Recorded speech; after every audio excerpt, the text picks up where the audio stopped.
It is 10 o'clock. Good morning from the 104.5 The Zone Studios. I'm Lucas Panzica. The NFL Draft is 2 weeks from tomorrow. The Titans hosted Washington State wide receiver Kyle Williams yesterday on a 30 visit. Williams, a former teammate of Cam Ward's, and played for Titans offensive coordinator Nick Holtz at UNLV. The Nashville Predators ended a 6-game win streak Tuesday, winning in overtime 7-6 over the Islanders at Bridgestone Arena. Fedor Svechkov with the game winner. Steven Stamkos, 2 goals and 2 assists. 4 regular season games remain as the Preds travel to Utah tomorrow. College baseball, Tennessee was at home getting a midweek win over Alabama State yesterday, 10-2. The Vols will travel to Ole Miss for a series starting on Friday. And Vanderbilt won in 7 yesterday over Valpo.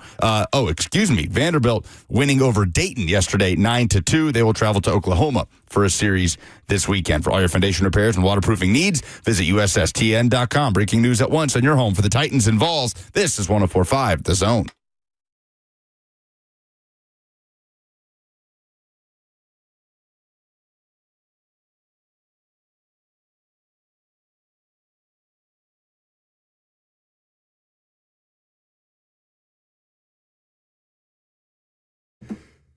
Happy Wednesday to you. Thanks for jumping in and stopping by. Lucas, Burt, Ross, and me with you until 1 o'clock. Todd McShay is on the show today at 12:20. We'll talk some draft with him there, but I guess we have to clean up some of Lucas's sports update. So Vanderbilt beat who yesterday?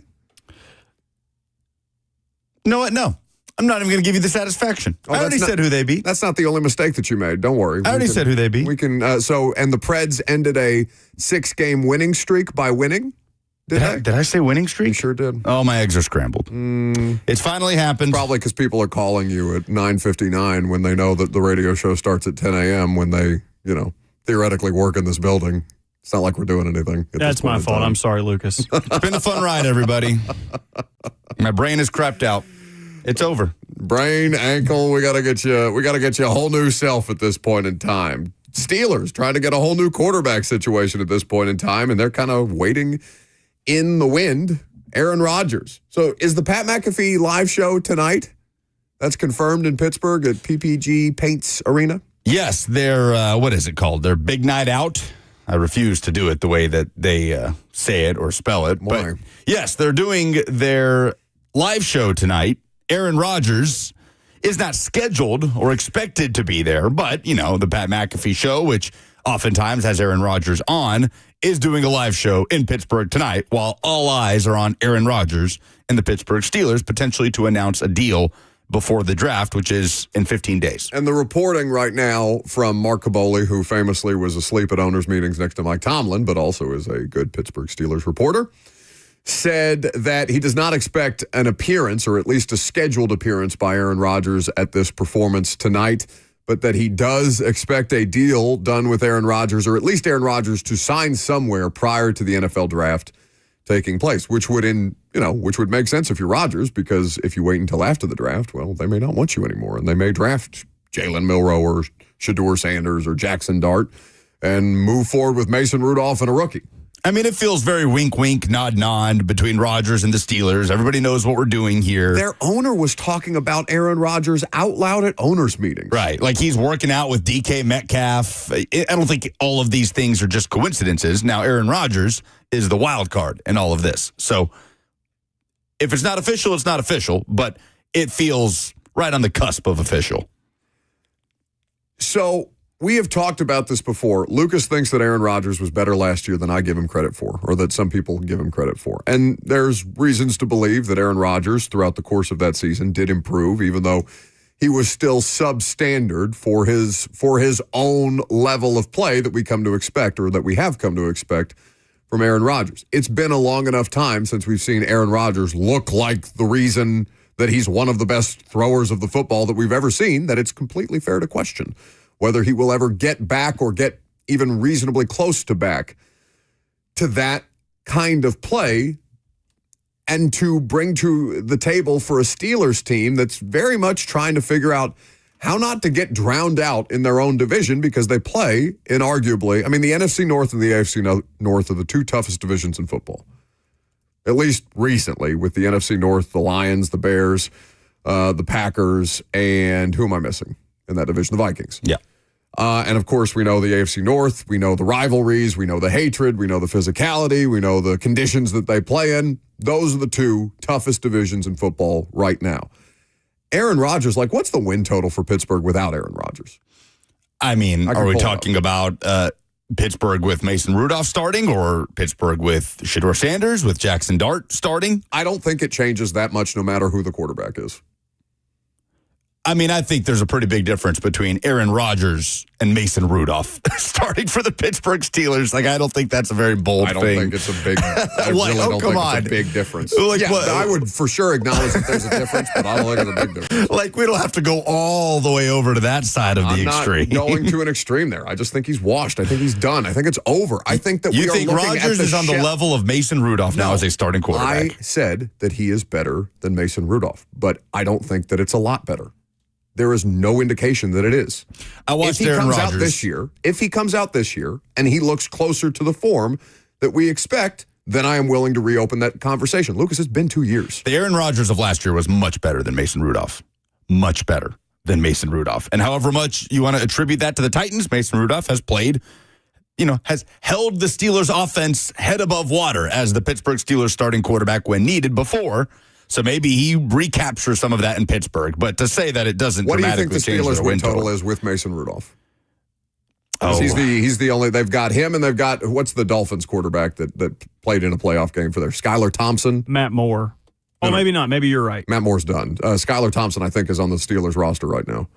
I'm looking up their win total. I have it in front of me. What do you think it is with Mason Rudolph? So their betting win total right now? Win total. I have their betting win total for 2025, courtesy of ESPN Bet. Oh, any other time I would say 5.5, 6.5, but it's Mike Tomlin. So what, 7.5? It's 8.5 with Mason Rudolph. Okay. I do not think it appreciably changes with Aaron Rodgers. I bet it's still 8.5 if he signs. If it was Rudolph at quarterback, I'd bet the under on that. If it was Rodgers, I'd bet the over. Mike Tomlin is the differentiator, the difference maker in all of this. For sure. But I am so... B French is pointing out that you might have misspelled something on my Twitter account for the polls, so you can go back and correct that at your convenience. Maybe you did. I won my spelling bee. There was no evidence that you ever won a spelling bee at any point. Figure that out. We'll figure that out later on in the show. And of course, you can call the show 615-737-1045. You can interact via Facebook, YouTube, Twitter, and Twitch on the live stream. If you are interested in that, too, you can like the video on YouTube. If you're hanging out there, it always helps us gain momentum, and we enjoy when you guys help us out that way.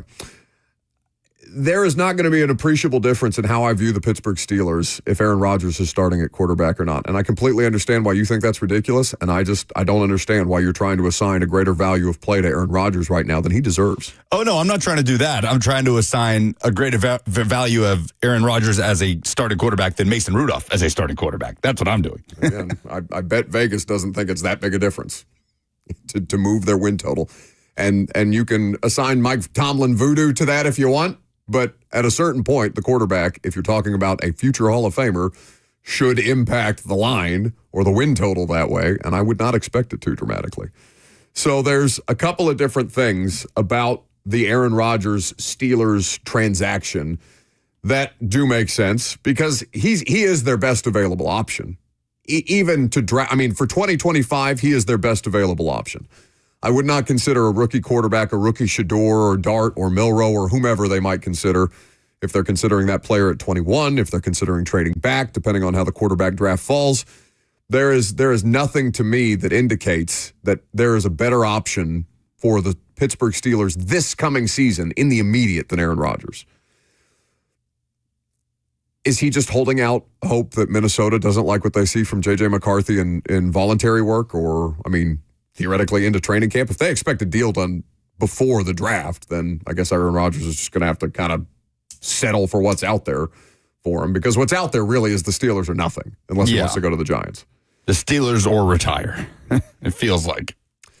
And I think, Minnesota would be the best option if it was a viable option, but they seem pretty content to move forward with J.J. McCarthy as their guy and have since addressed the backup quarterback role behind him.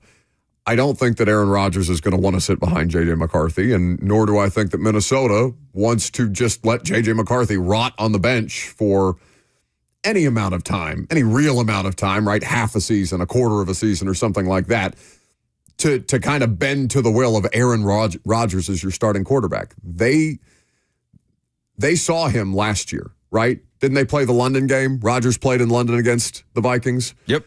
And that was one of his poorer performances. That was closer to the start of the season. That was in the international games are always in October. And it was a good game. It was a close game. It wasn't an overwhelmingly well played game by him.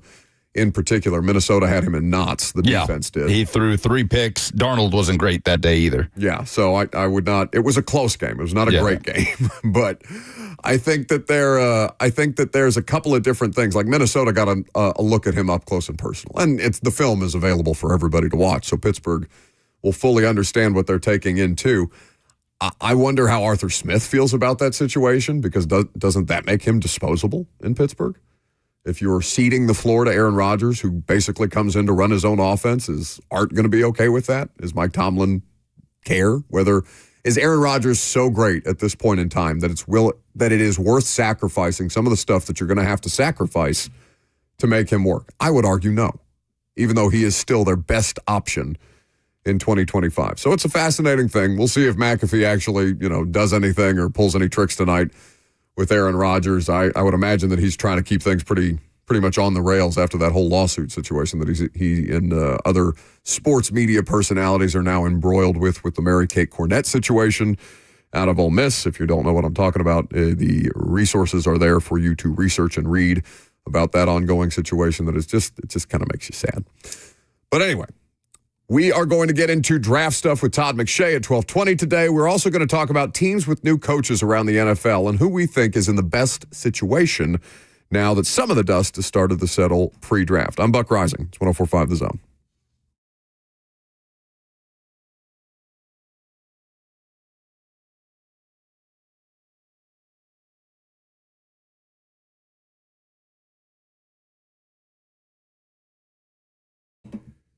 Trajan Wealth has helped so many people deal with whatever financial insecurities you might be thinking about at this point in time, because you've definitely lost sleep at some point in your life regarding your finances, whether it's right now, given the current economic situation, or at any time previously. Trajan Wealth has helped so many people get on the right track and get that financial peace of mind that we're all seeking. Trajan Wealth understands the importance of a diversified portfolio focusing on capital preservation, growth, and low-cost investment options. So let Trajan Wealth's fiduciary advisors help you craft a plan to meet your goals. Call Trajan Wealth today, and they will make sure to approach your individual plan with the kind of care that is required. They have done this for so many people over the course of their history, and they are here to do it for you. So bet on the game, not your retirement. Give Trajan Wealth a call today at 615-270-5000. That's 615-270-5000, or visit them online at TrajanWealth.com.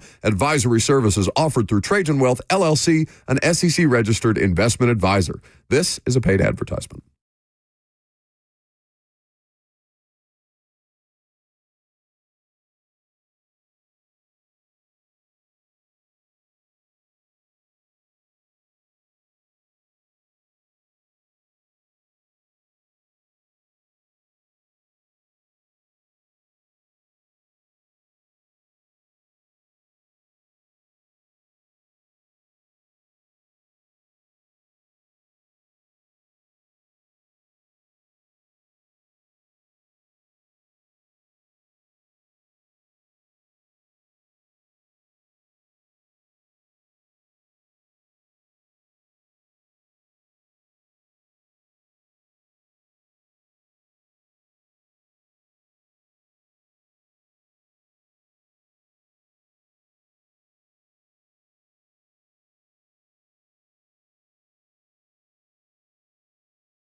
Welcome back to the show. We are fueled by Hattie B's Hot Chicken. We have a giveaway at 11 o'clock today. We have the dumbest thing in sports this week. We will get to that in a little bit. We will also have James Roday Rodriguez as we continue our parade of Titans celebrity fans who we are, I guess, asking the simple question beyond how did you become a Titans fan? What would you do if the Titans do not draft Cam Ward? The star of the hit series Psych, for those who don't know. Yes, so we'll look forward to that. We'll look forward to McShay at 12:20. Full show today. I wonder if he has any psychic feelings about what the Titans would do if they wouldn't go with Cam. How many times do you think he's been asked a question about being a psychic?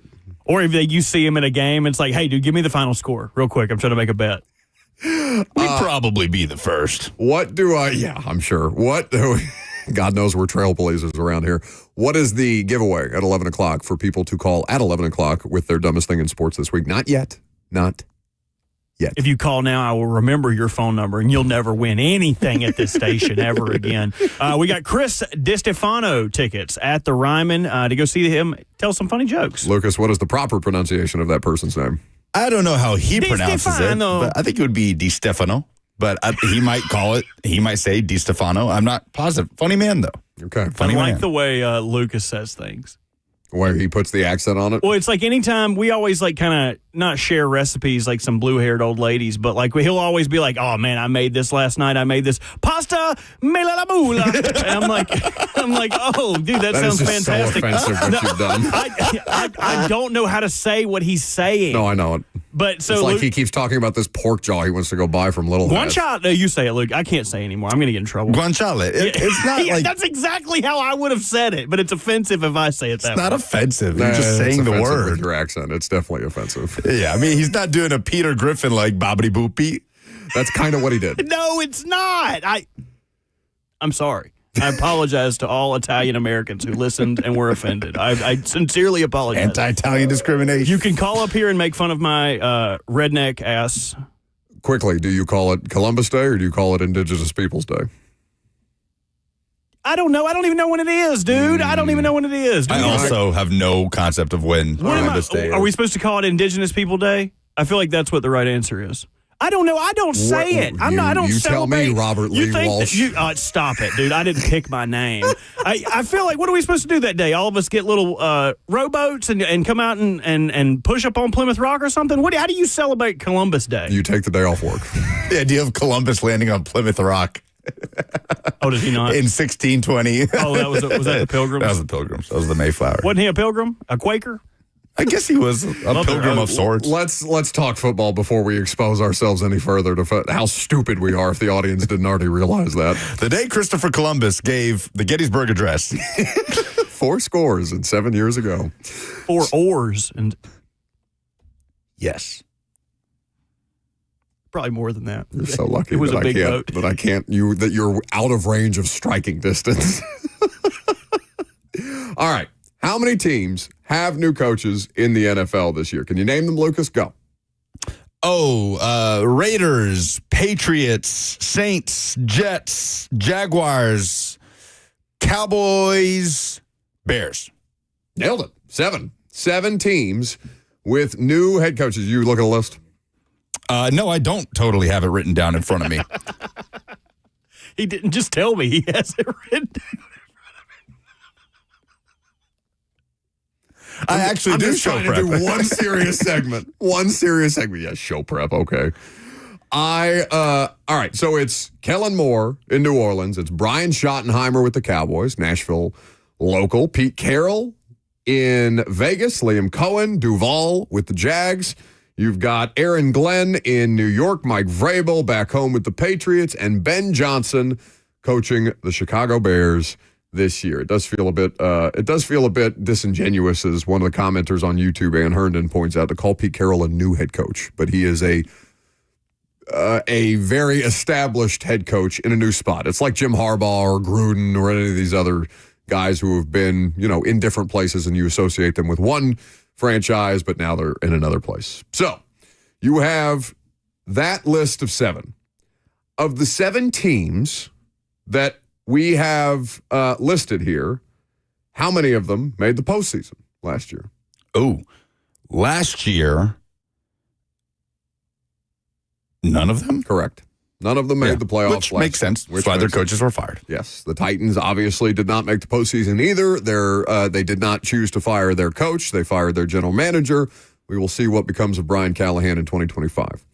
But none of these teams made the postseason. In the NFL, it's the first year in a while that we have not had a worst to first team, where a team finishes the previous year in last place and then comes back and flips their script and changes all of their fortunes and becomes a playoff caliber team or finishes in first place in their division. We have had that happen a lot more as of late. It's not guaranteed to happen by any stretch of the imagination every year. Last year was one of the years that did not take place. Yeah, but the Commanders Washington basically were. I know that they played a team in their division in the NFC Championship. They didn't win their division because of the Eagles, but that's pretty much worst to first. Brandon asks on YouTube, does Brian Callahan count as a new head coach since he has a capable offense now? Well, he hasn't drafted the quarterback yet. So we're going to do this with Callahan now, like we did with Levis. Last year was actually Levis's rookie year. I really don't want to engage in that conversation. Or are we doing the Derek Dooley year zero? Derek Dooley and Butch Jones both love a year zero. Both love to not have anything that happened in their first season attributed to their tenure. Things that make me want to take a drill bit to my temple for 1,000, Alex. I guess I can't say Alex anymore since he's not. Who's the new host? It's Ken Jennings. Anyway, of these teams that did not make the postseason, hired a new coach, have undergone some level of roster revamp, where you're talking about New York, obviously, with a new quarterback situation. New England basically has an entirely new defense. The Jags have done some things in free agency, but mostly their head coaching hire was done to fix things currently on the roster, i.e. Trevor Lawrence. The trajectory of these 7 teams, which of them do we feel the best about in 2025? And understanding that this is prior to the draft, and that some of these teams, maybe the Saints, maybe the Raiders, are going to be involved in the quarterback draft, which could also impact their fortunes if those quarterbacks were to play meaningful snaps. Yeah, and some of these teams are in position to draft a game changer, right? That can change their fortunes. The Raiders could draft Ashton Genty, right? The Patriots could draft, obviously, a game changer with the number 4 overall pick. New England, Jacksonville, and Vegas are all in the top 10. They're all in the top 6. And the Jets. They're 4, 5, and yes, the Jets are 7. So the top 7 is currently occupied by those teams, and New Orleans is at 9. Where's Dallas this year? Dallas did not. 12? Are they picking 12, I think? I need to pull up the draft order. 12. Okay, so let's go process of elimination first. Who is the furthest away from playoff contention out of these teams? I immediately look to the Patriots and Jets.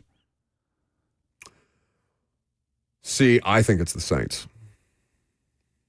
I think the Saints are the furthest away. Derek Carr is fine. He's a fine player. He's been a fine to above average player at points in his career. New Orleans is a ways away, even though the division is weak. And the division is weak. That's where my mind goes to Kellen Moore working with Derek Carr in a weak division versus, let's say, the Jets with Justin Fields just being handed the keys in a division where you got to go up against the Bills and the Dolphins. Dallas also feels further away because of the nature of Washington and Philadelphia, the defending Super Bowl champions. Vegas feels far away because you'd have to get through the Chargers and the Chiefs in some form or fashion, which would be unlikely. So I would if I had to stack them, I would probably go, who has the best quarterback situation out of any of those? I think it's Vegas. I think Geno's better than Dak. The most established. We'll see what kind of year 2 leap Caleb Williams has. That could be a totally different discussion this year as they address the offensive line, as Ben Johnson kind of gets his hands on him. They could get right and still finish in 4th place. That division is and that's the thing. They are in the best division in football. So, yeah, right now, most stable quarterback situation, you would probably say Geno. I would say Geno. Dak is the most established because he's just been there for a period of time, and I understand he's getting a new head coach and how those things go, that brings some degree of change to it. But I think from my perspective, the Saints are the furthest away. Now, New York and New England are interesting here because I don't trust Miami. I don't think that Miami is so much better than the Jets or the Patriots, even though the Patriots arguably, it's the Patriots and the Titans for arguably the worst 2 rosters in football, even after the work that they've undergone in New England. Their offensive line is still in shambles. Their wide receiver core is still suboptimal, and they do have a quarterback, but they need more to support him other than Ramondre Stevenson. And, I know a lot of people nationally are saying, well, Mike Vrabel brings a culture change, and that's going to be good enough for 8 wins, which is kind of crazy looking at the Patriots' schedule and their current offensive configuration. Of course, again, the draft can impact these things. Nailing a draft class, and we wouldn't know until, probably halfway through the season whether any of these teams, Titans included, nailed their draft class. But nailing a draft class really is the thing that puts you over the top, right? It's not all the different moves that you make in free agency. It's, all right, did you do enough with the draft capital that you have with as many different personnel acquisitions as the draft offers you? Did you do enough there? What was that? I tried to put somebody on the air. Well, I tried to put somebody on hold and I hit the wrong button. So I looked at all the different things with these teams that we're talking about. Patriots, to me, feel closer than the Jets, even though the Patriots have better even though the Jets have better top-end talent organically than the Patriots do. Patriots went out and spent a ton of money on defense and still have money to spend, but there's just not enough players that are worth spending on. I would think that New England is closer, though, than the Jets because they've got a head coach that's done it before. That does matter. Aaron Glenn, it doesn't mean that Aaron Glenn won't be a good coach. But that degree of experience, ask Brian Callahan about it. There's a million different things that you cannot be prepared for. He compared it to being a first-time parent, being a first-time NFL head coach. So I'm going to assume that there's going to be some degree of difficulty for the Jets that Aaron Glenn would not anticipate that Mike Vrabel may have experienced at some point. We've seen Vrabel do more with less, for sure. But this is as little as he's had basically since, 23 was awful. 23... I don't know which roster is worse, 2023 Titans or 2025 Patriots. Yeah. It's probably the 2023 Titans, though. And he won 6 games. I think I am, last offseason for the Titans really informed, I think, what my opinion is going to be from here on out on teams that try to do that much to rebuild in free agency. Overpaying Harold Landry, bringing in Milton Williams. What were the other marquee moves? Stephon Diggs. The Patriots made Stephon Diggs. Carlton Davis. Coming off an ACL. Carlton Davis, I do like that signing. But I'm so hesitant to say that a team is going to turn its fortunes around by a big free agency spend. We were kind of fooled by that a little bit last year, and there were people around the NFL that warned against that and said, hey, this doesn't really work. Not that many, though. Not that many. I think back to Robert Mays of the Athletic Football Show that was saying that the entire way through, that he was very skeptical of the moves the Titans were making in terms of how much it would actually turn them around, because this just never really works like that when you are the highest spending team in the NFL and try to cobble together a roster that way. That's what the Patriots are doing. Now, Tyler on the F&M Bank chat says Mike Vrabel's going to draft Ashton Genty, number 4 overall, and give him the ball 40 times a game. Not behind that offensive line. I really don't think he has a choice but to I was going to say, there seems to be an assumption that the Patriots are going to go offensive line there at number 4 overall no matter what, unless Travis Hunter, is there and Vrabel's the former two-way guy and you can draw all those comparisons. I really think they would do. Their wide receiver core is down tremendous anyway, but it depends on how they view him, and I think they view him as a defensive back more than they view him as a wide receiver. I think Abdul Carter would be, the dream get at 4. But fair to expect that Abdul Carter would not be there at 4 and that Travis Hunter would not be there at 4. So you have almost no choice but to take Will Campbell, the LSU tackle, who, and I know a couple of people brought this up, and I didn't get a chance to go over to Mike's table to ask him this question. I only saw the quotes after the fact. But he was speaking about Will Campbell as if he's definitively a tackle. And I saw some Titans fans point out after the fact that how is he this strong on Will Campbell when he was adamantly against Peter Skoronski. They all collectively were. If you ask Brian Callahan, they had him graded as a guard. So it's not like that was just a Vrabel thing. Yeah.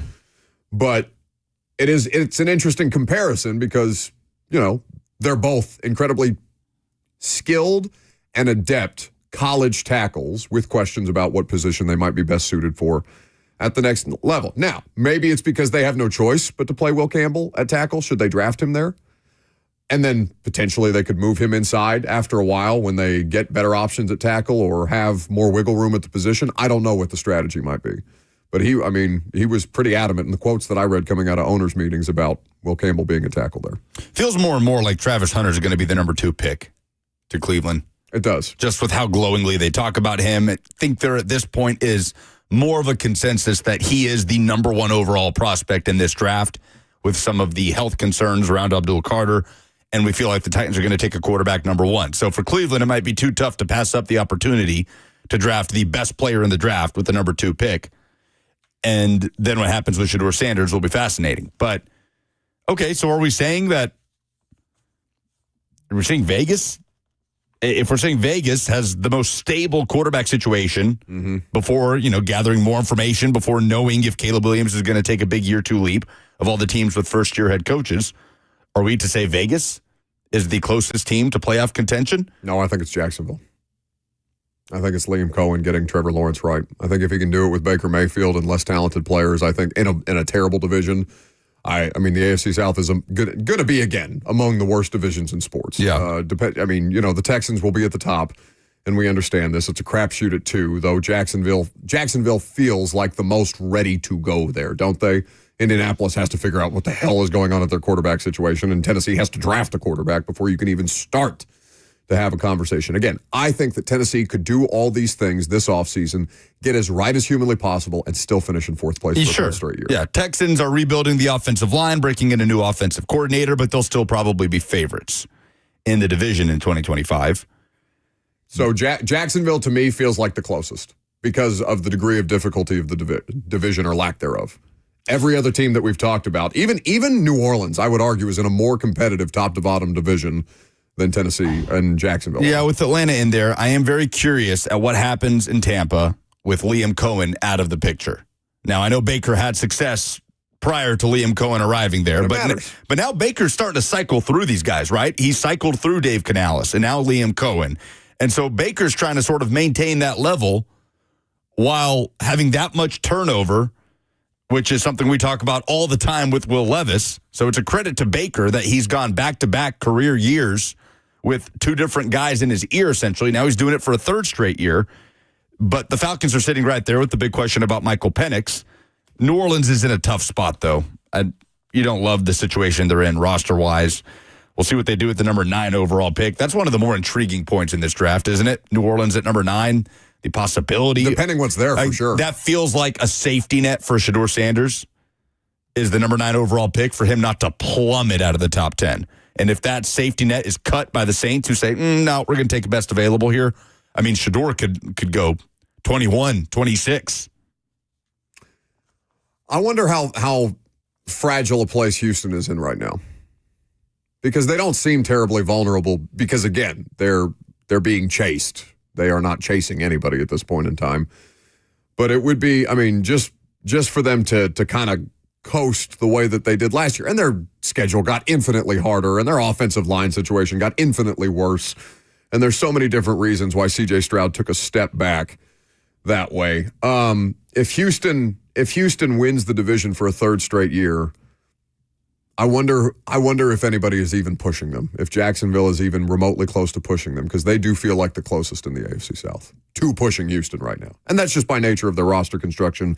They have a quarterback answer, even if it's not a great answer to date. And, like I said, Indianapolis and Tennessee were miles and miles away. Even though, you know what, Shane Steichen, I know you laughed at my what was it? What did I pick? Them to finish last place in the division, and then him and for him to also win Coach of the Year. I think he should have gotten more consideration for winning 8 games last year. I know that's not what tips the scales there, but 8 games with that quarterback situation is crazy. Yeah, I was surprised looking back the other week and say, oh, they did manage to win 8 games despite all of that. They've got a solid football team, but it's not a good football team, right? There's nothing about it. Like, what screams special about the Colts roster right now? Maybe what they're trying to build on defense with Lou Anarumo? Yeah, it's just fine. It's just fine. It's fine. And fine, again, in a bad division is good enough to, get you over the hump. Yeah, but means nothing if you don't have a quarterback. And it's Daniel Jones and it's Anthony Richardson dueling it out in 2025. Spicy. You have SEC observations? I do. Monday was a very, very pivotal day in the SEC and for college sports across the country for multiple different reasons. So how does that affect certain SEC programs? Also, this weekend, the Masters are happening at Augusta National. Looking forward to keeping up with that starting tomorrow. So anytime the Masters come around, it means the weather's getting better. It means you're probably getting back on the golf course, which means it's the perfect time for you to go to 1045thezone.com and purchase a team to join us for the 2025 Golf Classic. It's presented by Ferguson Monday, June 9th at Nashville Golf and Athletic Club in the heart of Cool Springs, a historic golf course, breathtaking panoramic views. Purchase your team today and choose between 2 flights, 8 a.m. or 1 p.m. We'll be there broadcasting live all day. The Zone Golf Classic, always, always, always a good time. If the Masters get you in the mood, head to 1045thezone.com to purchase a team today. Lucas's SEC observations are next.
Monday was a very big day for not just the SEC, but college athletics as a whole. Buck, can you tell me why that is? Didn't they announce the revenue sharing budget? Not quite. Close, though. So we're going to break this down. Number one, Florida won the national championship. The SEC has a new national champion. For the first time since 2012. That was a pretty big development. But also, April 7th was the final approval hearing for the House settlement. Now, you may hear House settlement. It may draw a little bit of confusion if you don't know the background on it. Like, how many average Americans hear something about a House settlement and think it has something to do with the House of Representatives? Or something like that. Or like real estate or something. Right, like exactly.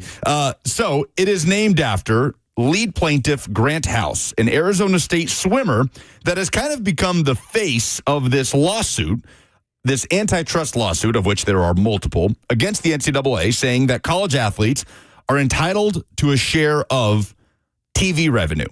Okay, so Monday was the final approval hearing for this settlement.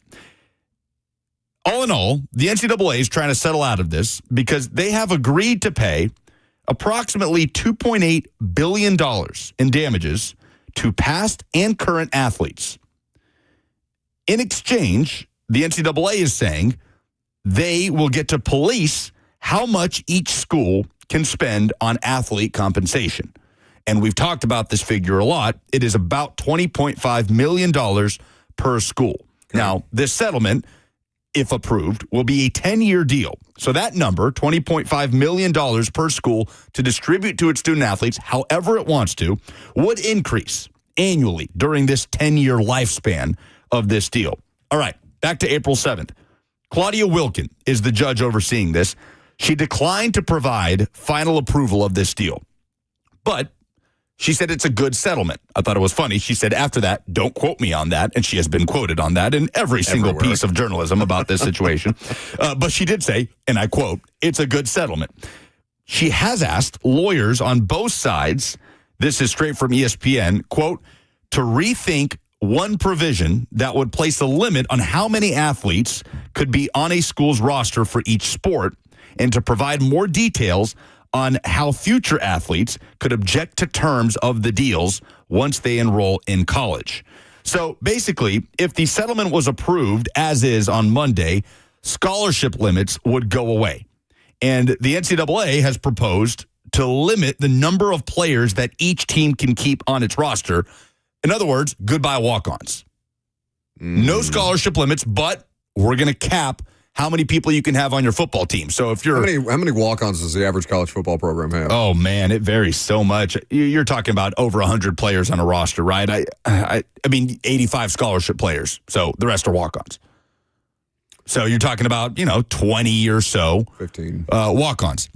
So that's kind of the legalese of all of this. We'll see if Judge Wilkin ends up granting final approval in the coming weeks once some of these loose ends are tied, right? Again, she has asked both sides to rethink that provision that would place a limit on how many athletes could be on a school's roster for each sport, because that would slash roster spots across the board. And saying goodbye to walk-ons feels like it would be taking away something really crucial and special to the history of college football. You think about some of the best players in college football history, some of the most iconic just in the last decade. Johnny Manziel, Baker Mayfield, those guys were basically walk-ons starting out. So schools, programs, athletic departments are on pins and needles right now because this is something that could go into effect this year.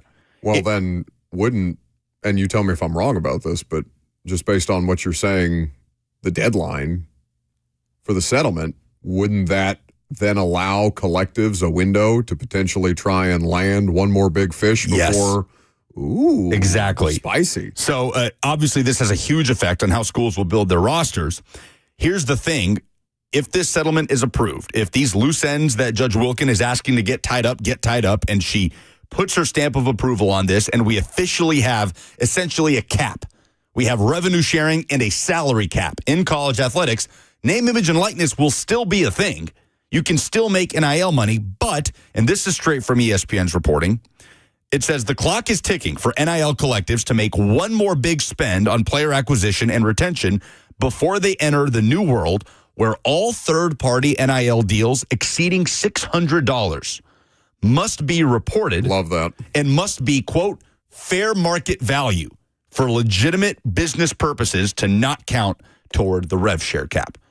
So Tennessee football cannot just give X running back or X safety $2 million to come play for them and say it's coming from the local sandwich shop.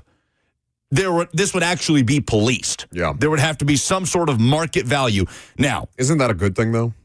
Yes. I mean, this would do a lot to tamp down the absolute craziness of the situation that we're in right now.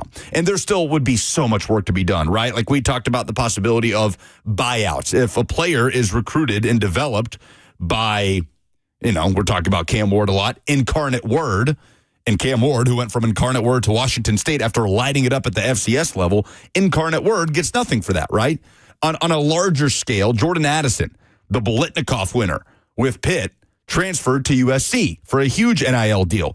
Pitt was the team that recruited him, that developed him, that turned him into the best wide receiver in college football that particular year. And they get nothing except a giant roster hole when USC swoops in and gives them a bunch of money.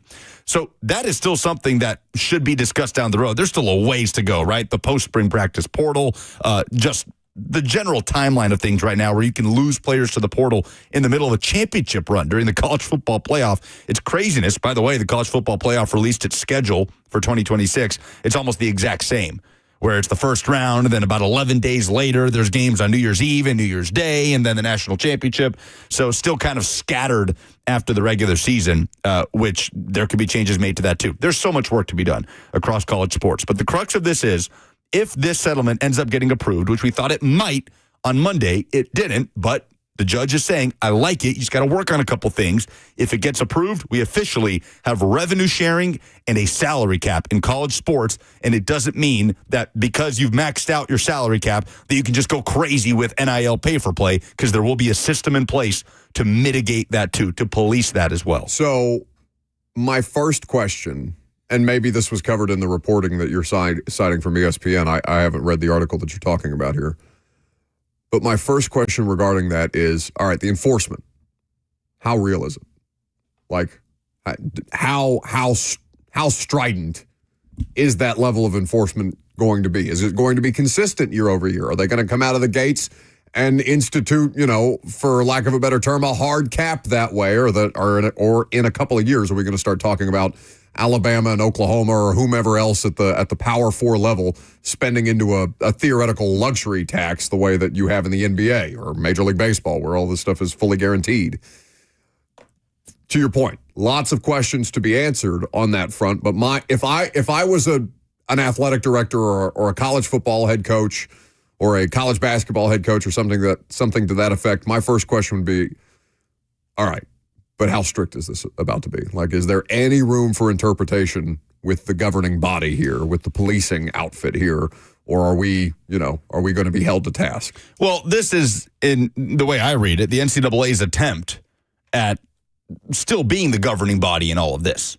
Again, they are offering to give $2.8 billion in damages to current and former student athletes for money that they would have made, that they could not have made in the pre-NIL era. So the NCAA is saying, listen, we are going to give all of this money out in exchange for being the governing body here, for deciding how much schools get to spend on student athletes, for policing what fair market value is in name, image, and likeness. So the NCAA is getting gutted here, yes, but it's also their way of maintaining some sort of control over the sport of which they are the governing body, sports, plural. So to my understanding, it would still be the NCAA. Now, how that policing would work, the exact mechanisms of what is determined to be fair market value. Yeah, I don't want them. I don't know. I truly have no idea, but it provides, I don't want them involved. But who else is going to do it? I know. We don't have a commissioner.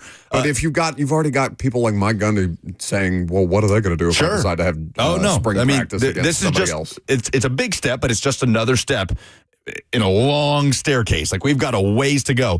But it begs the question, and it's a conversation for another day. Certainly, we could, spend hours talking about this, on how schools are going to allocate this. What percentage goes to football? What percentage goes to men's basketball, women's basketball? How much do women's sports suffer because of this? right? Title IX's about to take a hit in the teeth. That's what I'm saying. Like, how many schools are going to say, we don't really make money on women's basketball anyway, like, unless you're LSU or unless, like, I believe Tennessee wants to be good at women's basketball. Yep. They will invest. A lot of schools won't, but that could also come at the expense of football. And most fan bases will say, I don't care about the rest of that stuff. I'll banish the baseball program for an 11-win football season. So it's going to make for very, very interesting conversations among athletic departments and fan bases and how this stuff gets allocated if and when it eventually gets approved by Judge Claudia Wilkin. What am I giving away coming up next, Bert? What do I got in the nebulous prize bucket? What is there if people call in 615-737-1045 and give us the dumbest thing in sports this week? You get 2 tickets to go see comedian Chris DeStefano at the Ryman on September 4th. I probably butchered his name again, Lucas. You do a better job of it. It's good enough. Again, we got to ask Chris, because I thought Tony Vitello's name, if properly pronounced in Italian, would be Vitello. But for him, it's Vitello. He grew up in Missouri. So I don't know where Chris is from. He's a funny guy. We don't get to ask him either. So I'm just going to continue to take liberties with his name, DeStefano. Perfect. The dumbest thing in sports this week is next.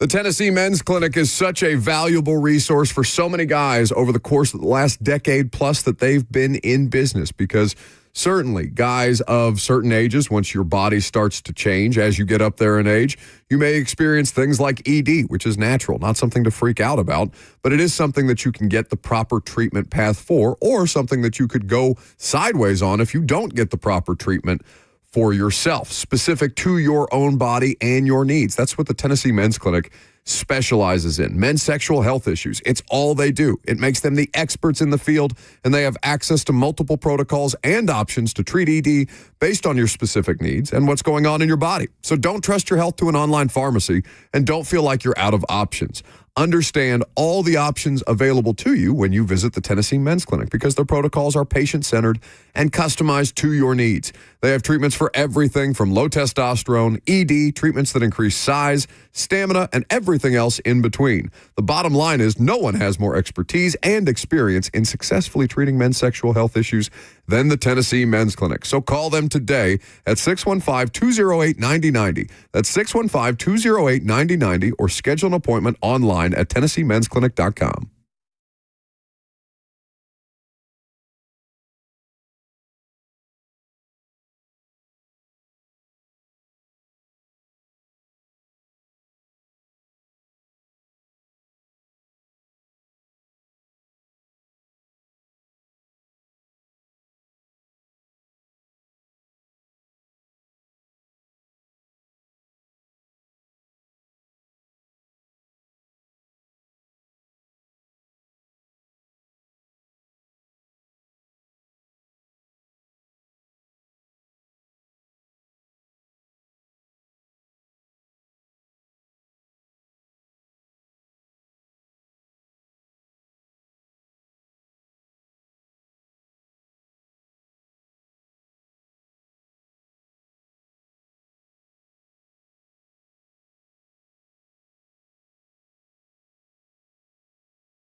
It is 11:09. Good morning from the 104.5 The Zone studios. I'm Lucas Panzica. The NFL Draft is 2 weeks from tomorrow. The Titans hosting prospects this week on 30 visits, including Washington State wide receiver Kyle Williams yesterday, according to Adam Schefter. Williams, a former teammate of Cam Ward's, also played for Titans offensive coordinator Nick Holtz when he was the OC at UNLV. The Titans also have Tennessee defensive lineman Omar Norman Lott in for a visit this week, according to Ian Rappaport. The Nashville Predators ended a 6-game losing streak Tuesday, winning in overtime 7-6 over the Islanders. Steven Stamkos, 2 goals, 2 assists, but it was Fedor Svechkov with the game winner. 4 regular season games are left as the Preds travel to Utah tomorrow. For all your foundation repairs and waterproofing needs, visit USSTN.com. Breaking news at once on your home for the Titans and Vols. This is 104.5 The Zone.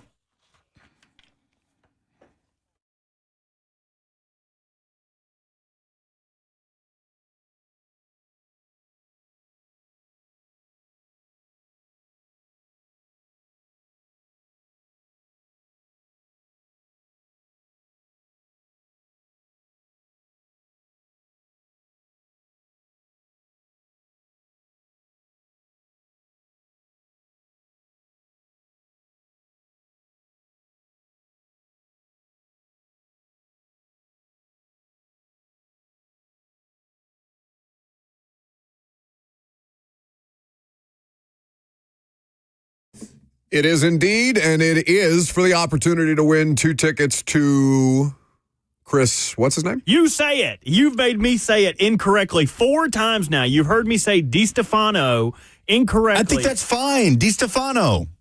Chris DiStefano, stand-up comedian at the Ryman. Funny man. That Is he guy. hollering at me? At the Ryman, I think so. No, I'm just into the ether. Well, it's just the tone. My tone is snarky and condescending. His tone is just loud. Yeah. Story of my life. 615-737-1045 is the number. We'll get to your phone calls for the opportunity to win those tickets. No matter what show it is, any show at the Ryman is a good show. So worth winning those tickets, especially if they're free. Unless it was us. 737-1045. Can you imagine? Can you imagine? Hey, Ryman. Think about it one time. Whole front row might be sold out. Maybe one day you'll be having the install there. You don't know. Somebody had a conversation with me about having the install at a bigger venue. I'm like, I'm selling out a 250 seat situation the past couple of years. I'm good. I don't want to. It doesn't need to be any bigger than that. I got enough to do at this point in time. By the way, get your tickets for the install 1045thezone.com. My dumbest thing in sports this week is Stephen A. Smith, who I consider to be a god amongst sports talkers.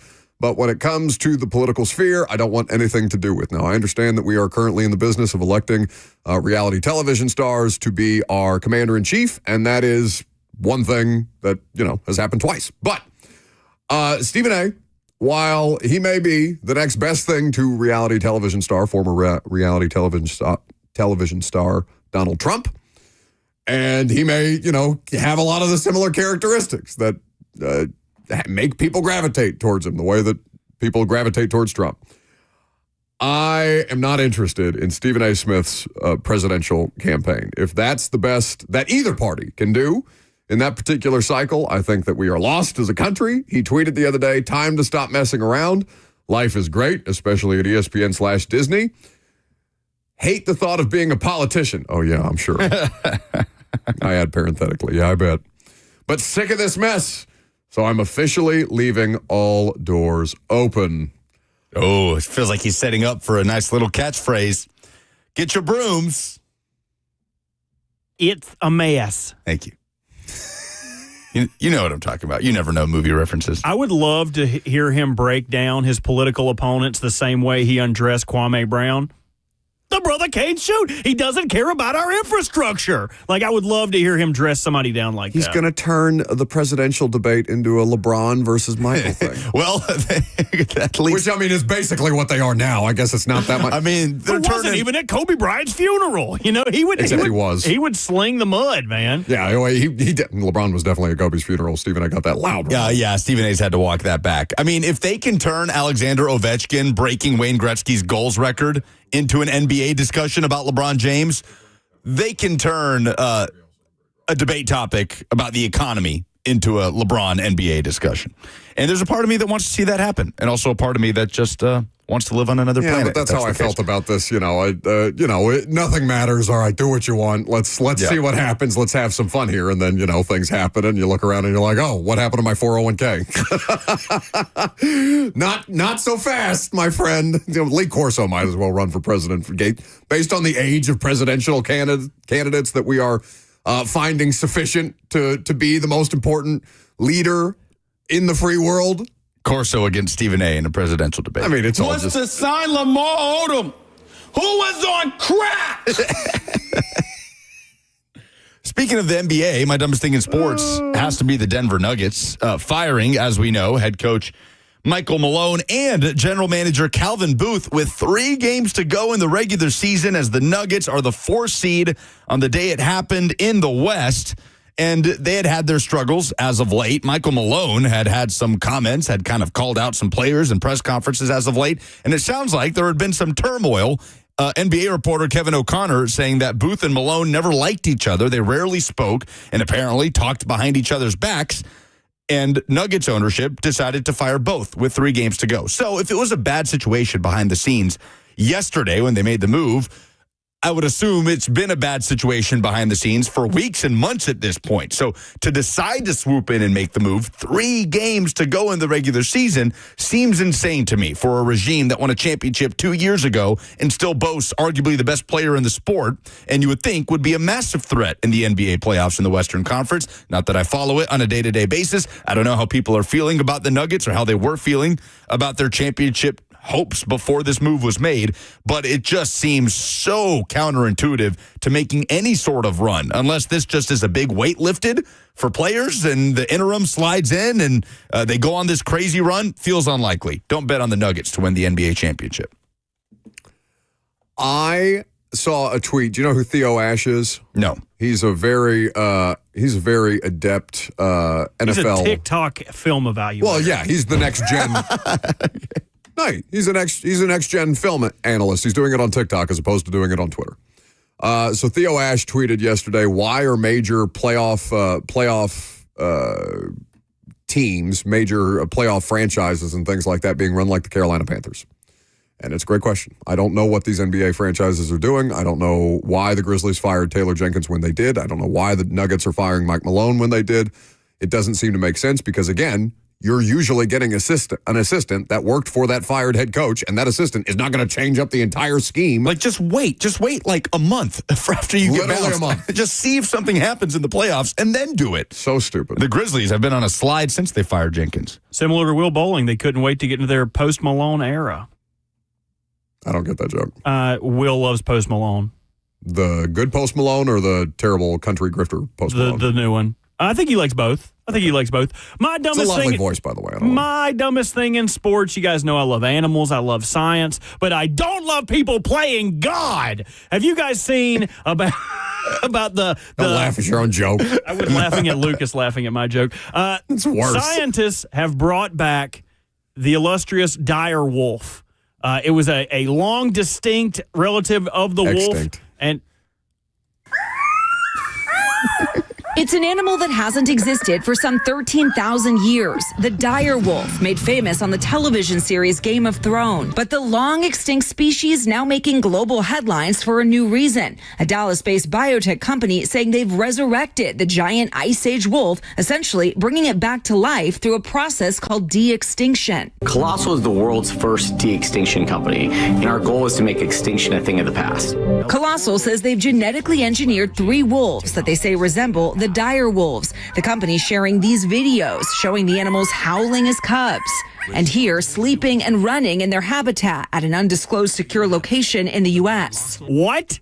They have to be held at an undisclosed location? Are they cane? Undisclosed. Are they cane? Who is this? And also, by the way, they're gone for a reason. They ain't enough food to feed these animals anymore. So now we are one step closer to Toronto having actual raptors at their games, one step closer to the Preds actually having a saber-toothed tiger on the field. So now instead of throwing your catfish on the ice, you're going to be able to throw those catfish into a saber-toothed tiger pen. I, for one, am not down with it. If you're going to bring back anything, bring back the dodo. They did nothing wrong, and there's no possible way they could harm anybody. That is my dumbest thing in sports. Yeah, this feels like a slippery slope. into a Jurassic Park situation. Why? Let's bring back a woolly mammoth. Why do we learn nothing from these movies? Nothing. Idiocracy could have predicted our current political climate. Did you ever see that movie? It's with a bunch of SNL cast members. That's the Luke Wilson movie, right? Yes. You're the smartest man on earth now. So Idiocracy, and then Don't Look Up, because apparently there's a comet just floating out there, and there's an Elon Musk type figure running things from Also a good movie. from the Oval Office. So those two predicted our current political climate, and we paid no attention. Jurassic Park. No matter how many mutations of those movies that they continue to make, where now T-Rexes and Velociraptors are teaming up to fight the Megalodon or whatever the hell is going on in these ridiculous movies, why are we so dumb that we do not learn from the dumb things that are portrayed in fantasy, and then we just say, yeah, but it couldn't happen to us. Let's make a dire wolf. But if we're going to have a saber-toothed tiger revived from extinction and Cocaine bear? How long? How long till we have cocaine bears running around? But if we are going to have Raptors at Toronto games and saber-toothed tigers at Preds games, can we have a raccoon at the Titans games? We already do. I'm not trying to put T-Rack out of a job, but They live in the stadium. They live under the stadium. You haven't seen these stadium raccoons and stadium cats and things like that? not at the Titan Stadium. Yeah, they have them at Nissan. I'm sure they're there.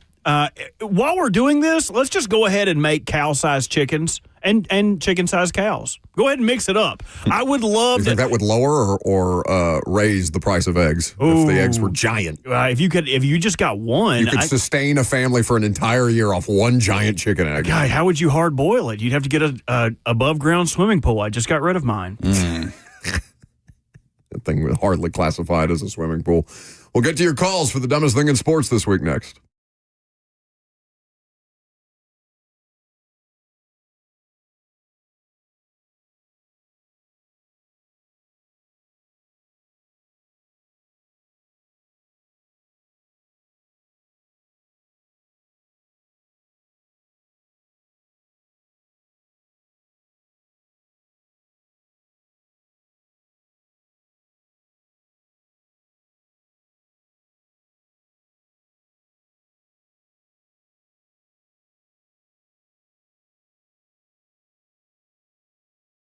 We've got a huge announcement from Two Rivers Ford. Just in, Two Rivers is offering employee pricing for everyone right now. That means you pay what they pay on almost every new Ford on the lot. And at Two Rivers Ford, what you see is always what you get. They don't do things like add expensive accessories or tack on service packages to increase the price of the vehicles. Two Rivers Ford is upfront and honest every single time. And now they're offering you employee pricing. There's no better time to buy American, and there's no better dealership than Two Rivers Ford. Locally owned and operated for over 40 years, home of the non-commissioned sales team, and now home of employee pricing for everyone. From America, for America, Two Rivers Ford, the South's most trusted Ford dealer.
Welcome back to the show.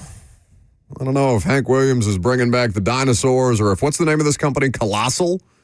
I thought direwolves were actually just an invention of Game of Thrones. I had no idea the direwolf was an actual creature in our history.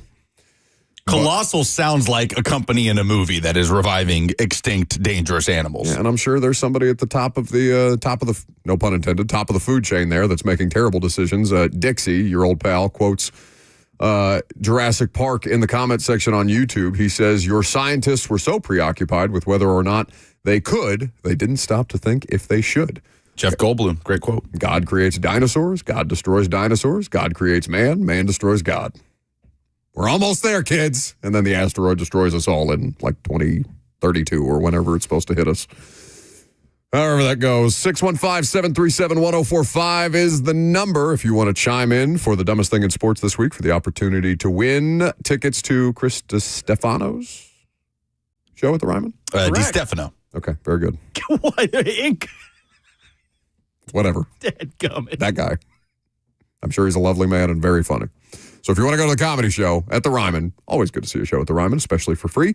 615-737-1045 gives the dumbest thing in sports this week. How about Zach in Lebanon?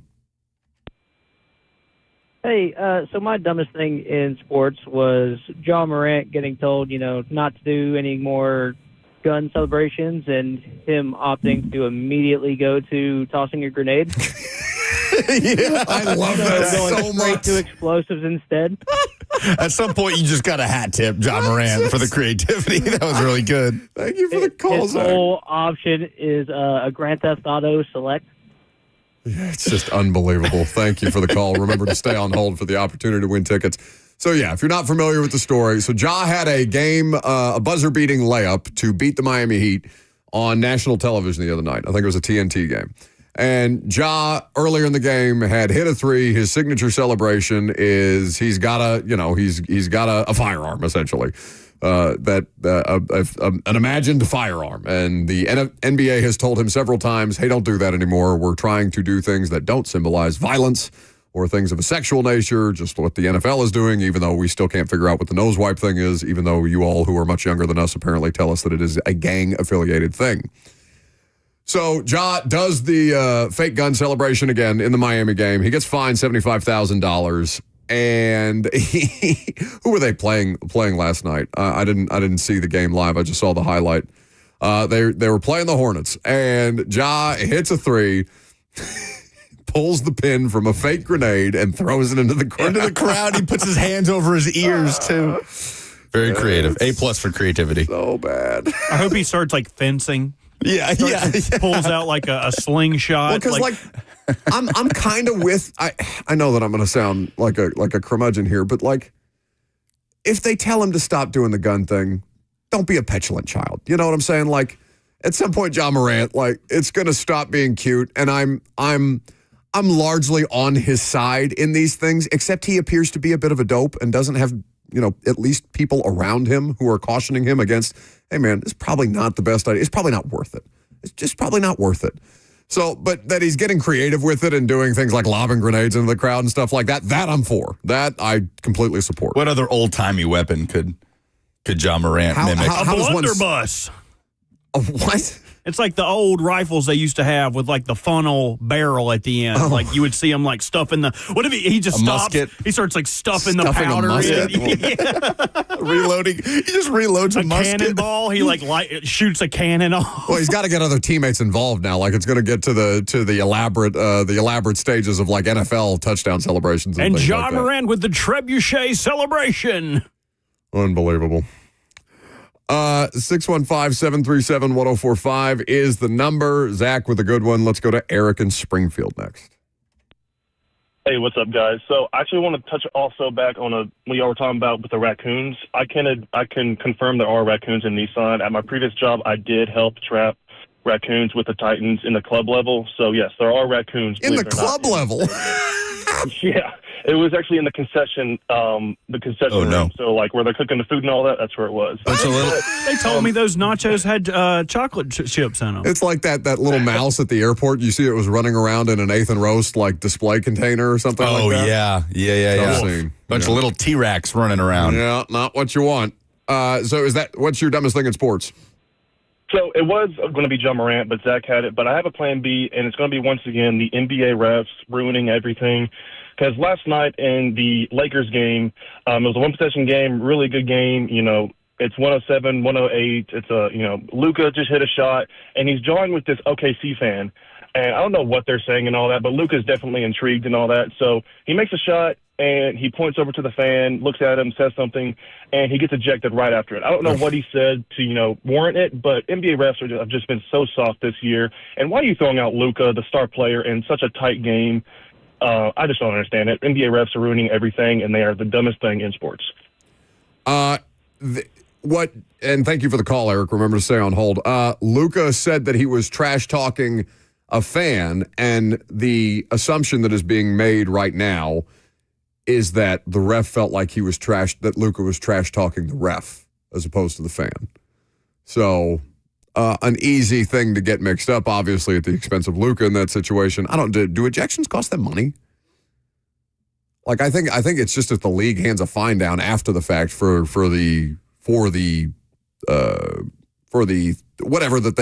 whatever they did to get ejected, but I don't think they outright get fined money when they get ejected.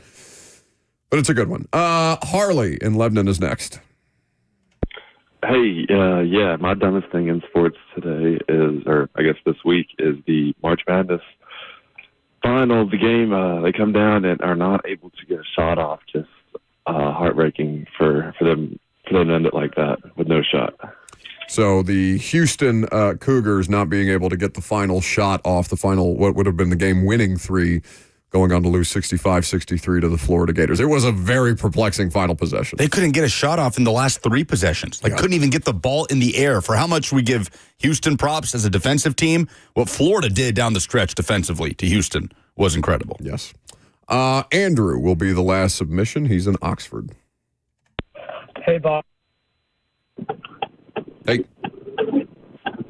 Well, I'd say my dumbest sports, I have a little bit of a two-parter. Pick one. Pick one. Okay, I'll pick one. I'd say the dumbest thing in sports, people saying that we should trade down to 3 and pick either Shadur Sanders or Jackson Dart.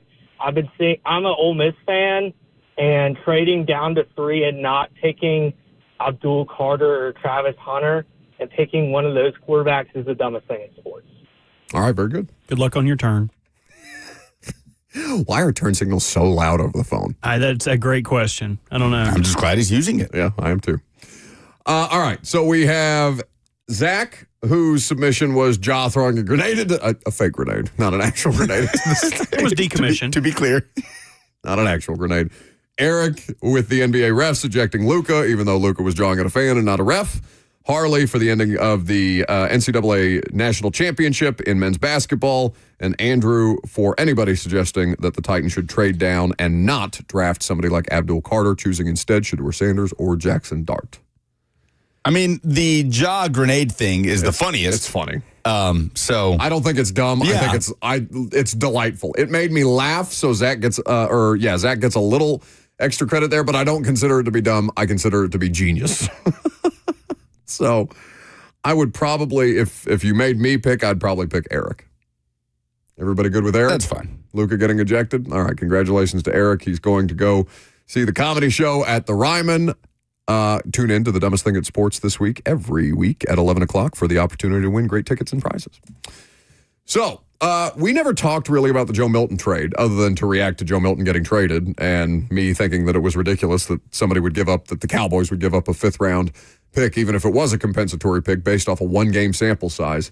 But what specifically did you want to get into from the Joe Milton trade? And is there a conversation to be had about which Vols quarterback might be more successful as an NFL player between Hendon Hooker and Joe Milton? Yeah, well, we've seen one play in a regular season game. We've seen one start a regular season game, and it's not Hendon Hooker, and it's Joe Milton, who I suppose that performance against the Bills last year really is what got the Patriots a fifth-round pick in this situation. It was a pick swap, but they get the Cowboys compensatory fifth. Joe Milton heads to Dallas, where he says he grew up a fan of the Cowboys and his mother was a fan of the Cowboys and all of these things. But there's reporting on this from Mass Live, an outlet up in Massachusetts, that says, based on intel gathered from sources during the week, Milton fancied himself a starter. He didn't see himself being given a legitimate chance to compete with Drake May. He also believed he was good enough to give May a run, if not overtake him for the top job. If that chance did not exist, Milton preferred being elsewhere, somewhere he had a better chance to compete for the starting job. It says he got his wish, sort of. He got out of Foxborough, but unless the Cowboys trade Dak Prescott, Milton is basically in the same boat in Dallas, although he is reportedly happy to be there, given again that his mother has been a legitimate fan of the Cowboys, and it has always been a dream of his to play there. And I would add, Dak Prescott is much closer to the end of his time as the Cowboys starter than Drake May is to the end of his time as the Patriots starter, depending on what he shows this season. Love the confidence from Joe Milton thinking that he's capable of being a starting caliber quarterback. That's the mentality that you want. Yeah. It says for Vrabel, who is trying to establish a culture and trying to set the tone for what's to come, that attitude didn't fly. You know, having somebody in his quarterback room that didn't want to be there. That felt like he should be competing for the starting job. So he didn't wait. He extracted Milton before players arrived in town, and the Patriots offseason program began just this past Monday. Obviously, Vrabel being a first-year coach, and they get to start a little bit earlier. They go on to say coming out of college, there was plenty to like about Milton's arm talent, but there were also concerns. His lack of development over 6 seasons, I remind folks he's 25 years old, made some experts a little skeptical about how well he would fare at the next level. Splashy arm, the mobility that helps his case, we know all of these things. But in the end, the reporting is Milton wanted out because he didn't think he was going to get a fair shake to start. And he ends up in Dallas. Apparently, the Patriots got some better offers, but Dallas was the place Milton wanted to go. How much of that is tied to his family history of being Cowboys fans versus Dak Prescott maybe being towards the end of his career? Dak's not, what is Dak, 34? No, he can't be that old.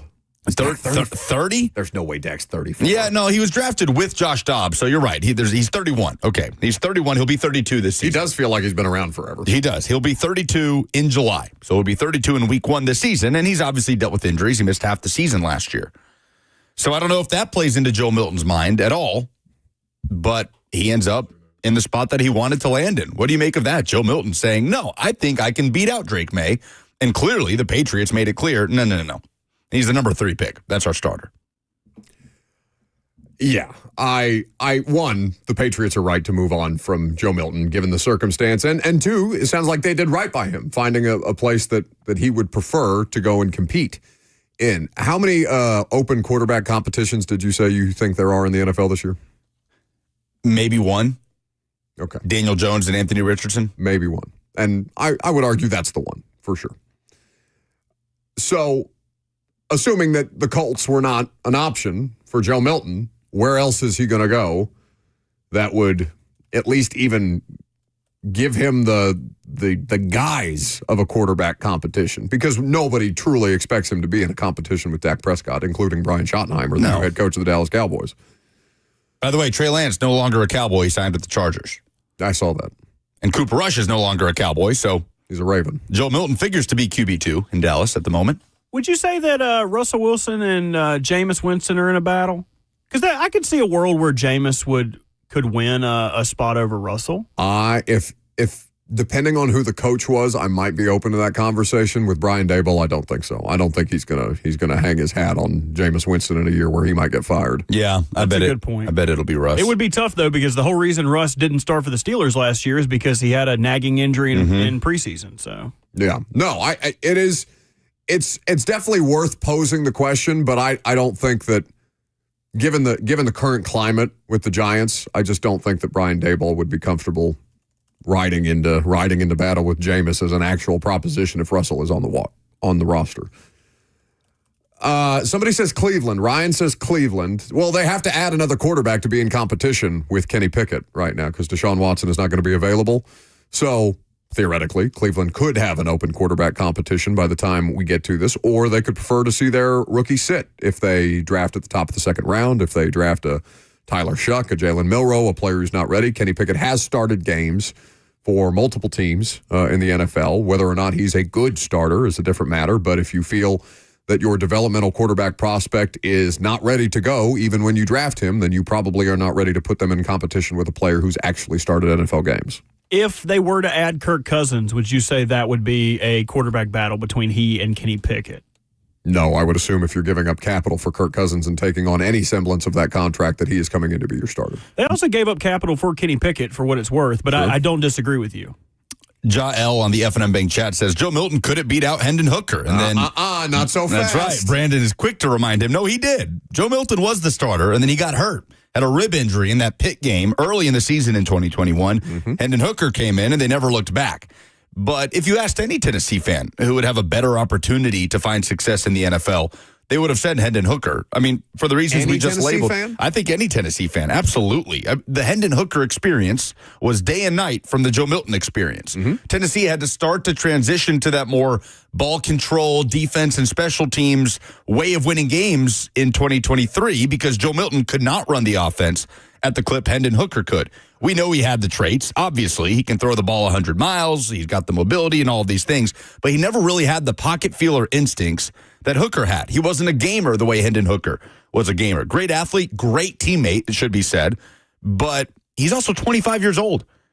I was surprised Joe Milton dominated the way he did in that Bills game, but as we've talked about, basically a preseason game. The Bills did not care. It was a preseason game. Yeah, Bills had backups out there, and they were perfectly content to let the Patriots play themselves out of the number 1 overall pick. Hendon Hooker's had nice preseason performances, too. Now, so had Joshua Dobbs for years, and Dobbs never got a concrete opportunity to start until he got here.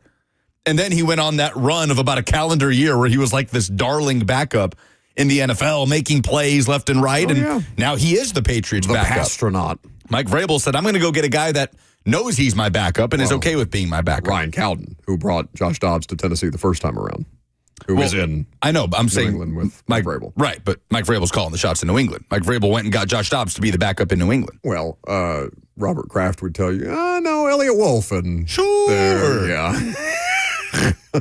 Sure, the guy you won't even put a GM title on. Yeah, that guy seems like the most dead man walking of any NFL head of state right now, Elliott Wolf in New England. It's also worth bringing up that Hendon Hooker ended up being the better starting quarterback in college. Tennessee's offense is markedly different than any offense that Joe Milton or Hendon Hooker will run in the NFL, which is a part of the difficulty for Jalen Hyatt and Cedric Tillman and Hendon Hooker. And, Darnell Wright was fine because he's an offensive lineman, and that skill set translates a lot easier without as much, heavy lifting or as much adjustment as needed. But there's reason to expect that Hendon Hooker could have been a significantly better college football quarterback, and Joe Milton ends up being the better pro. And that could just mean he's a competent backup. Oh, yeah. Oh, for sure. Yeah, no, I'm not looking at either of them as having any larger role than a quality backup. Let me say this. Joe Milton is the reason that Cam Ward is going to be a Tennessee Titan. So I have Zoo News. Oh. Should we tease it? No, because we have yes, Roday Rodriguez of Psych coming up next, famously a Titans fan. Bert, the Nashville Zoo has emailed me back about you going to interview animals about what the Titans should do with the number 1 overall pick. Yes. They have responded. Said absolutely not. Thanks for reaching out. This sounds fun. Oh, no. We'd love to participate. No, but please let me know your plan and what animals you have in mind. Stop! Let's go! Da-da-da-da. Da-da-da-da-da-da-da. We're going to view inner animals. Oh, Let's go. How do you flip? Da-da-da-da-da. We're going to the zoo. He flipped. Oh, I'm not going to the zoo. Yes, you are. You're going with me. Yeah, this isn't happening unless you're at the zoo. What do you mean? You have to be the boom operator. Oh, or you want me there in a production capacity? That's yes, right. I'm the star. That's the only way this happens. Can't wait to be Ron Howard with a creature feature. I can't wait to push you into the tiger exhibit. I'll die proudly. Yeah, I bet. So we are going to interview zoo animals at the Nashville Zoo. You can find that as a bit on social media soon. James Roday Rodriguez will join us coming up next. He is the star of Psych. He is also famously a diehard Tennessee Titans fan, and Lucas is dying to ask all these celebrity Titans fans, what would they do if the Titans didn't draft Cam Ward? That's next.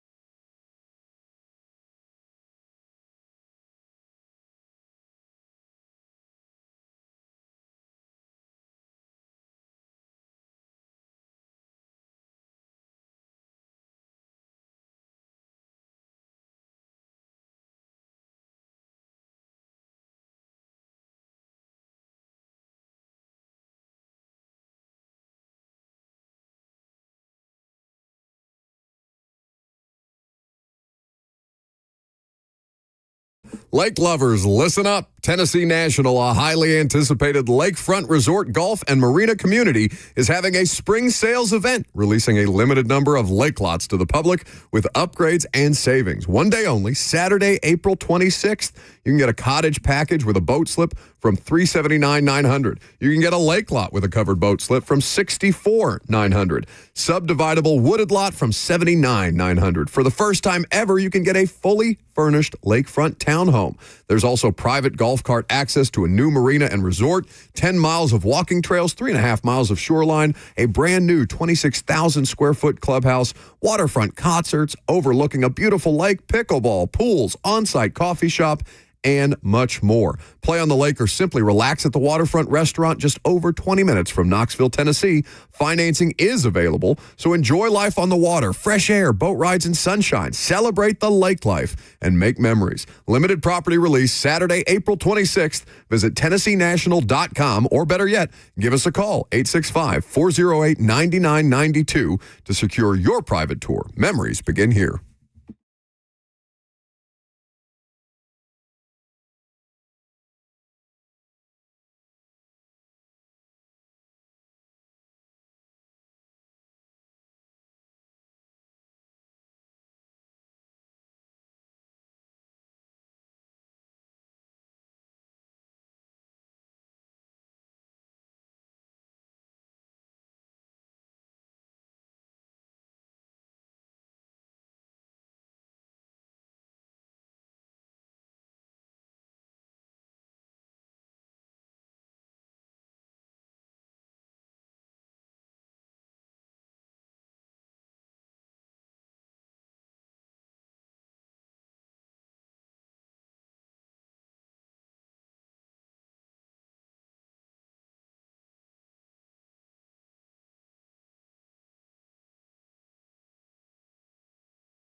Welcome back to the show. We are fueled by Hattie B's Hot Chicken. 615-737-1045 is the number. People are now submitting zoo animals that they would like to see Bert interview at the Nashville Zoo, as Bert is going to make the rounds and interview the meerkats, Hamish, a Highland cow? There you go. Highland cow, Hamish, the viral sensation because he's just so adorable. Who do we think will have the most to say? Like, you know how you see those videos of people sticking a mic in a dog's face? And he's got a lot to say. Which animal do we think will have the most to say? Not the kangaroos. The kangaroos, they just seem sleepy every time we do the kangaroo enclosure. Oh, and they're so cute. I want to hop in those pouches so bad. Like, I wish there was a kangaroo big enough that you could ride around like that. Doesn't it seem like just a good place to take a nap? No. What do you mean? Have you seen those things? They'll kill you. No, well, not if you try to simulate its young, it's going to pick you up and then donkey kick you. Well, I would need time to you. endear myself to him. I think the birds will have a lot to say, like the parakeets when they land on your shoulder. Oh, that's a must, right? We've got to give him one of those little fruit nectar cups and let the birds swarm over him, and then he's overwhelmed and screaming and running from them. My real list goes meerkats, giraffe, flamingos. I'll have more. All right, very good. God, the zoo is so cool. I love the zoo. This is so awesome. I'm genuinely excited. Well, good. It's the most excitement I've seen out of Bert the entire time that he's worked here. So we will look forward to catching up with James Roday Rodriguez here in just a little bit, star of Psych and famously a Titans fan. Because Lucas, what was your goal when you set off on this celebrity Titans fan scavenger hunt to put together some kind of draft compilation? What is your plan here? I mean, I want to know what people's legitimate reaction will be if the Titans do not draft Cam Ward. That's far more interesting than just asking them to predict who the Titans are going to draft with the number 1 pick, yes? Yes. At this point, we're pretty confident. So I think more people than we would think are going to go in the opposite direction and say that we have needs. We're going to be bad anyway this year. Not a great draft to need a quarterback. But I am much more curious as to what their reaction would be if Ward was not the pick. What would be my reaction? What would be your reaction? Lock in. Here we go. I can't think of anything worse than them not taking this quarterback at this point in time. It would be a disaster of epic proportions. Now, maybe they end up having a plan and maybe that plan comes to fruition, but I bet none of them are around long enough to see it if they don't draft this quarterback number 1, right? Like that's kind of the direct, like it's not quite a self-preservation move. Maybe for Ryan Callahan, who's the most embattled of these people. Although Chad Brinker, absolutely. If Callahan goes, Brinker needs to go too. Like that I think would be my position on all of this, because one was more responsible than the other for the current situation that the Titans would be finding themselves in. So we will see what becomes of all the Titans organization this year with Cam Ward, assuming that it's Cam Ward. Hopefully it's Cam Ward, because I think I would, sitting in the media draft room at the Titans practice facility, which is where we do the draft every year, I think I would say some very colorful words.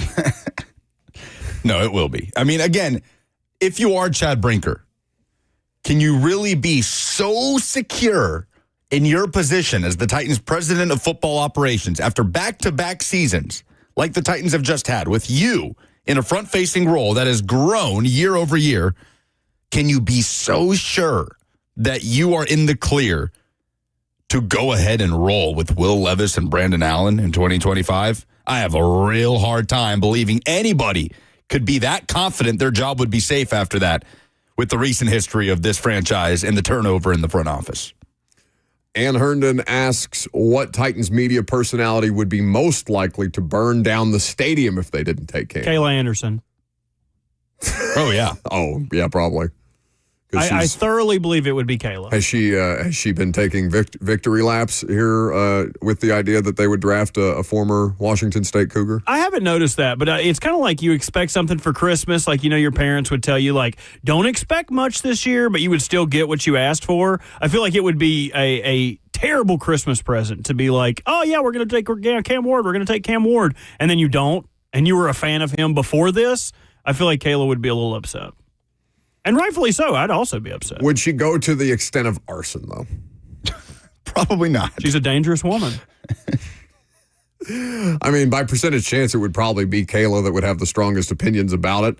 I would be miserable. I would be miserable because, like Lucas said, the idea of the quarterback situation consisting of Will Levis, Brandon Allen, And Tim Boyle would not be something that I'm interested in covering at all, even though I am compensated well to do just that. That would be a really, really difficult sell to anybody. But like most of all, doesn't it feel that you can't do it? Like you just can't do it to the fan base. You can't do that to the fan base. Been through enough. You cannot.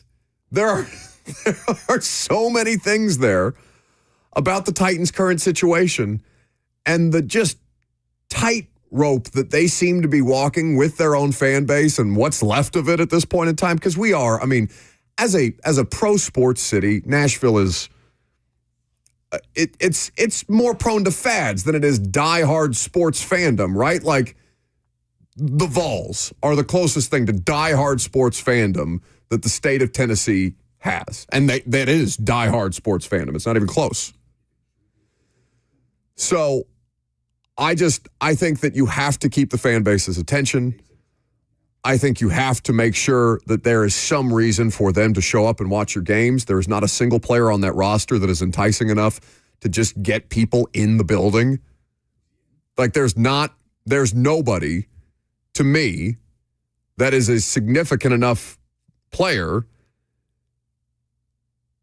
that should stop them from drafting this quarterback. It would be a nightmare of epic proportions.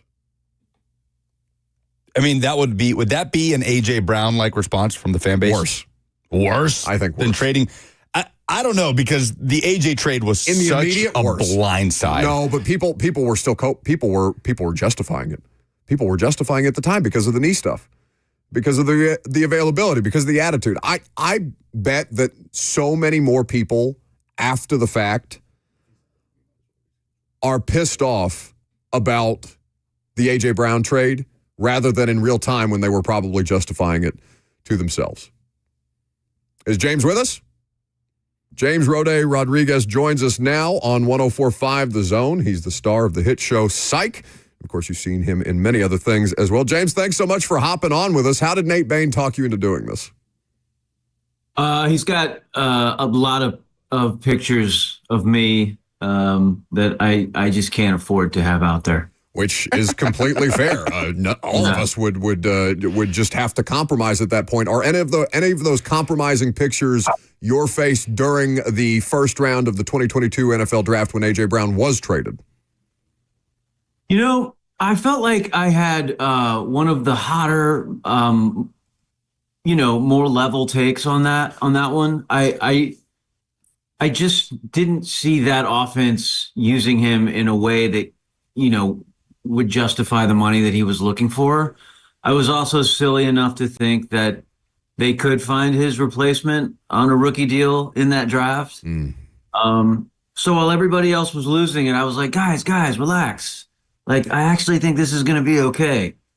That didn't age well. See, Lucas, I told you those people were out there. People I was trying to talk myself into it too. Talk the fan base off. Hell no. I mean, it's my job to be objective as a reporter, and I was screaming mad in the draft room because it's the most talented wide receiver this franchise has ever had. So, James, early on in your fandom, you were a Houston Oilers fan, correct? That is the genesis of your Titans fandom, that you followed them from the Houston Oilers to the Tennessee Titans, and that's fascinating to me because I feel like you're a rare breed of fan. Do you know many others like yourself that went from Oilers to Titans and stuck with them?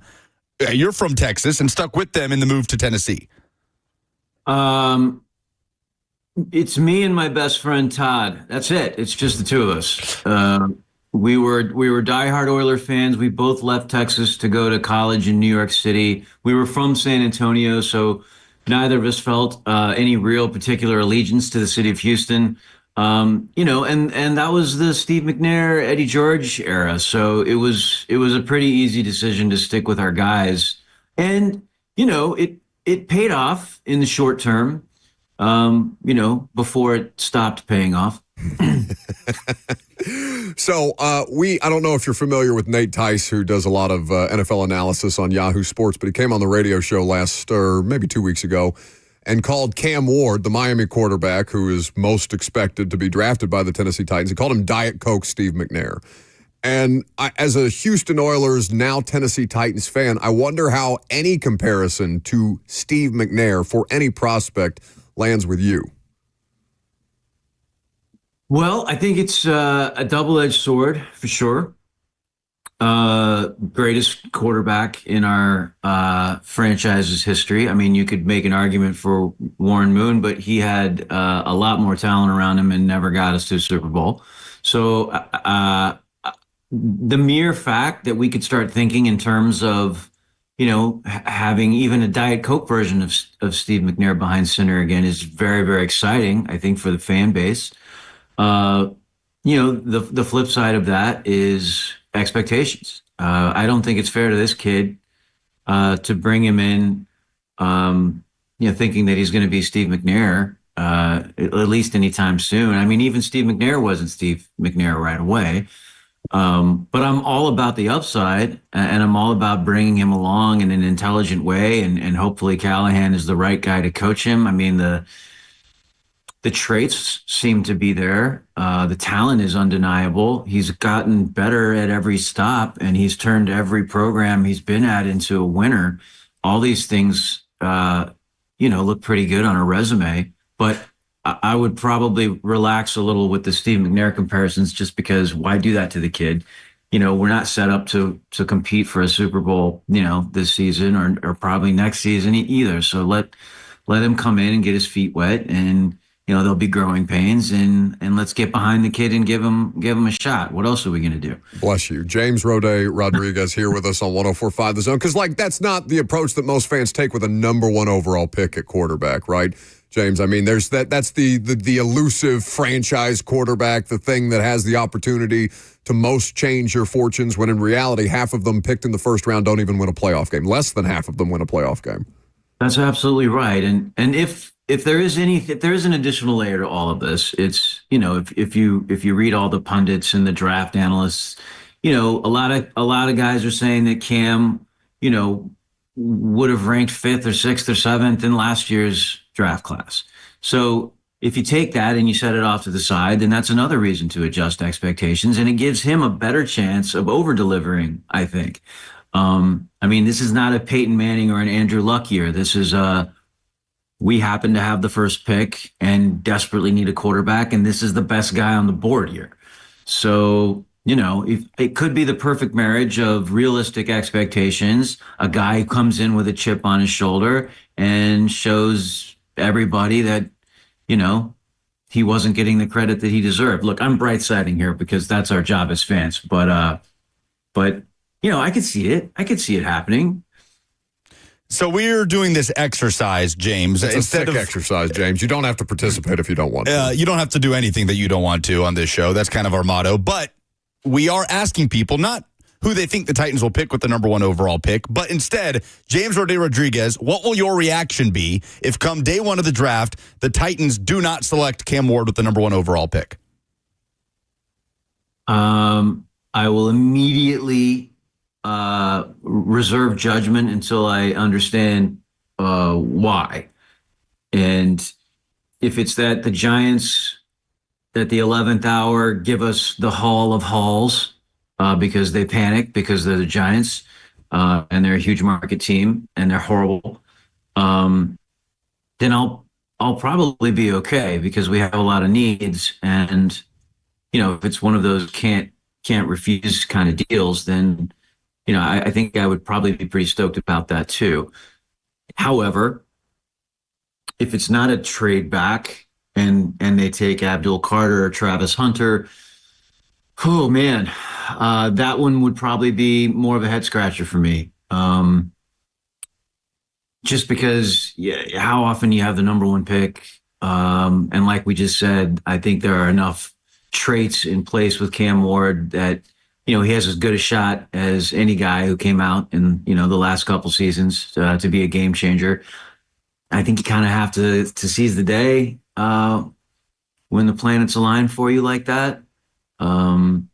So there's my two-pronged, and I understood from Nate that you guys enjoy prongs, as many prongs as possible. So there's my big prong you're show. You're a prong show. There's my two-pronged answer. Those are two scenarios, one of which I would be like, all right, I get it. And the other one, not as much. What do you guys think? What would happen if you heard a different name called? What would be what would be the response? Oh, the city would burn. I mean, there's not like Bud thinks it would be AJ Brown level of reaction. I don't think it'd be quite that bad because the AJ Brown thing. I think it would be worse. That was such a blindside thing for the fan base, but it would city burning down is closer to what it would be. Yeah, I just don't think there's any scenario in which your fan base who's hanging on by a thread, James. You I think should teach a course in how to be a fan because you're very just sensible about it. And perhaps maybe that takes some of the juice out of being a fan, a fanatic or whatever, but like I think you're taking the proper approach to this. Unless of course they don't draft Cam Ward and they draft somebody else with the number 1 overall pick, and then you are more than entitled to get out there with your torch and pitchfork too. James, we so appreciate you stopping by. James Roday Rodriguez, star of the hit show Psych, has been kind enough to jump on the radio show with us, a diehard Titans fan. He's repping his hat for those of you who are watching on Zone TV, and perhaps we'll talk to you after the draft, pending what happens, James, depending on your schedule. Pleasure and a privilege, gentlemen. Tighten up. Thanks for having me. That's James Roday Rodriguez with us on 104.5 The Zone. All right, we got a lot to do in the final hour. Cam Ward in Dane Brugler's draft guide, The Beast. Find out next.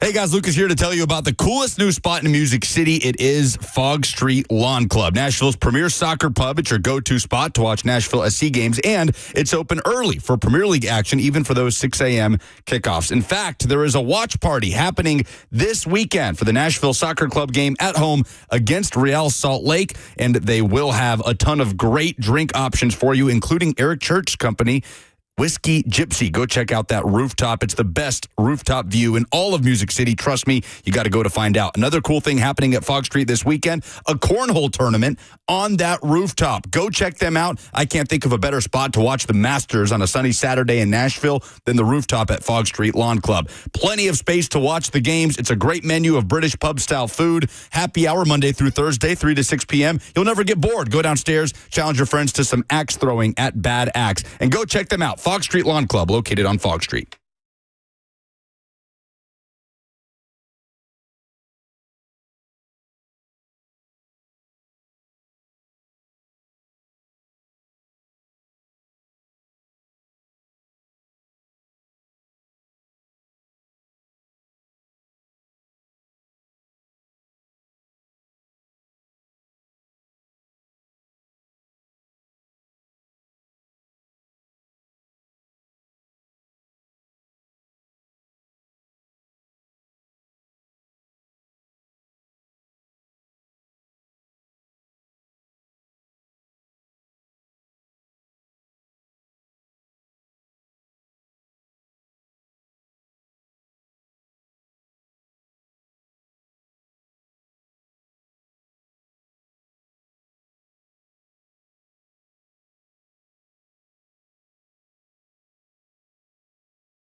12:06, good afternoon. I'm Lucas Panzica from the 104.5 The Zone studios. That's right, 15 days from the draft, the Titans hosting multiple players on 30 visits. Yesterday, Washington State wide receiver Kyle Williams was in the building, and this week they will host Tennessee defensive lineman Omar Norman Lott for a visit, according to Ian Rappaport. For all your foundation repairs and waterproofing needs, visit USSTN.com. Breaking news at once on your home for the Titans and Vols. This is 104.5 The Zone.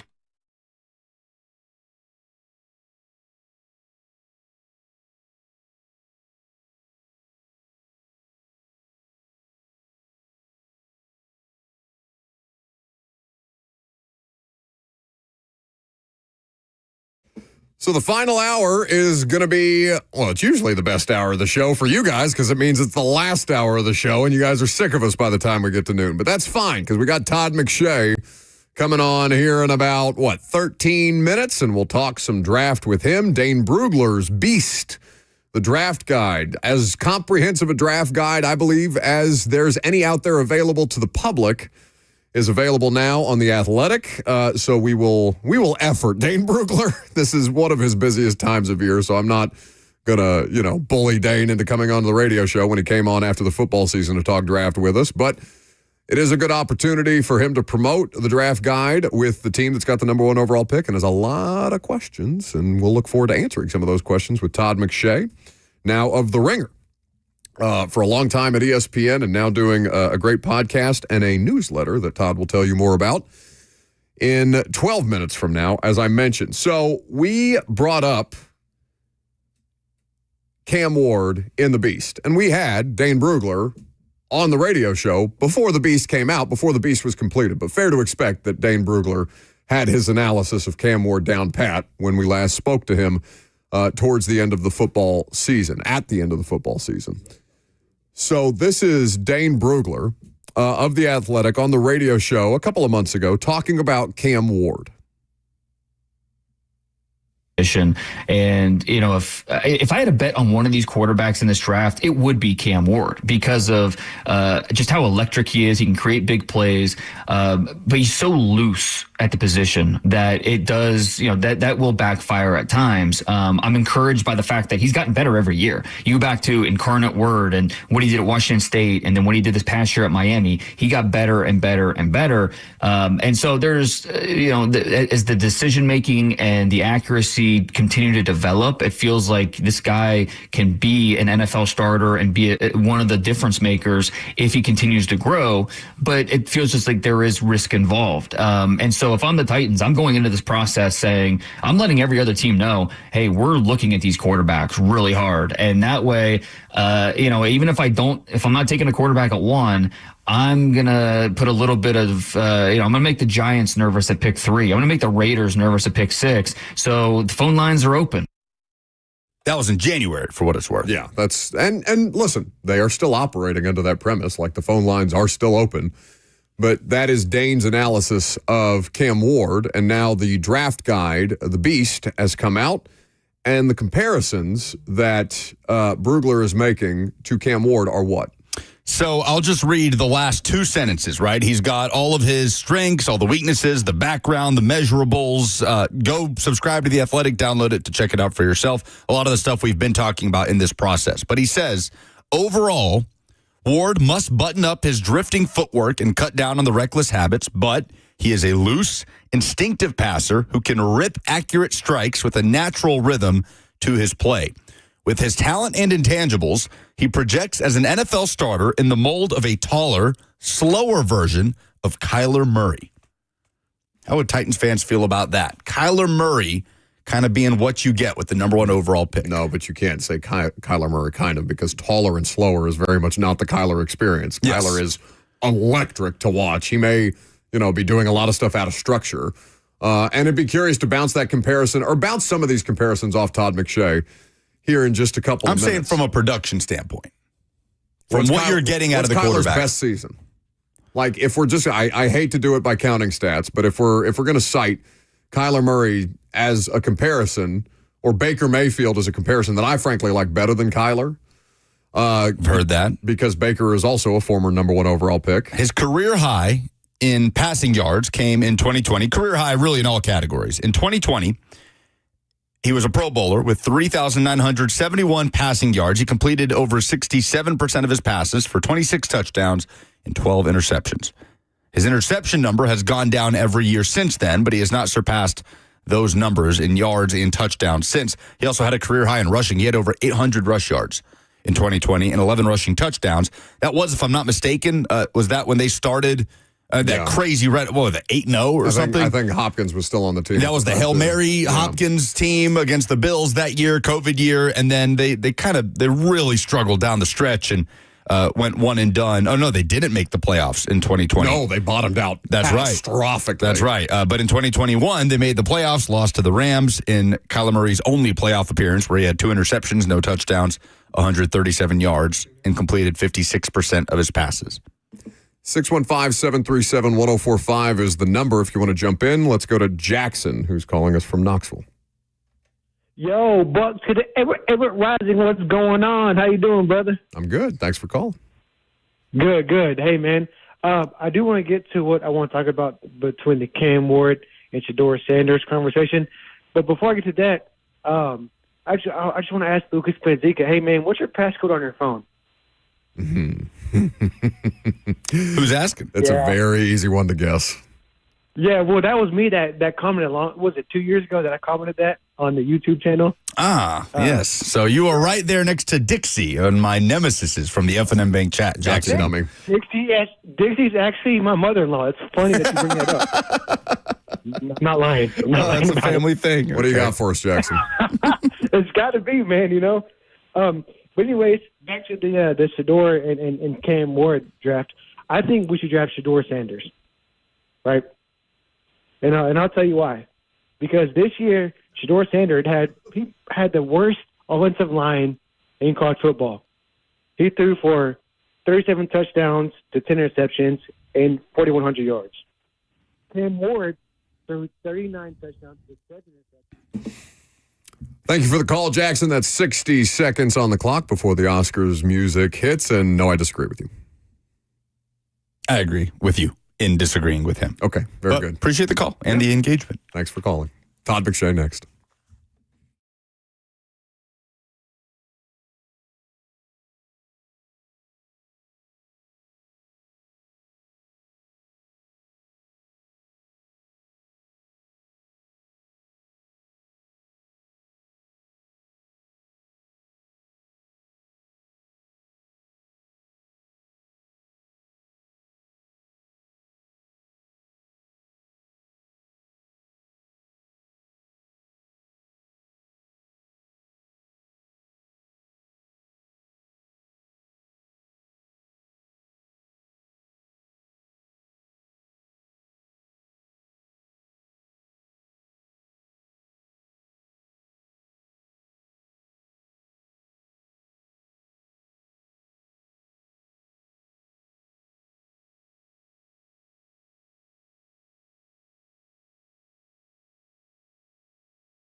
Welcome back to the show.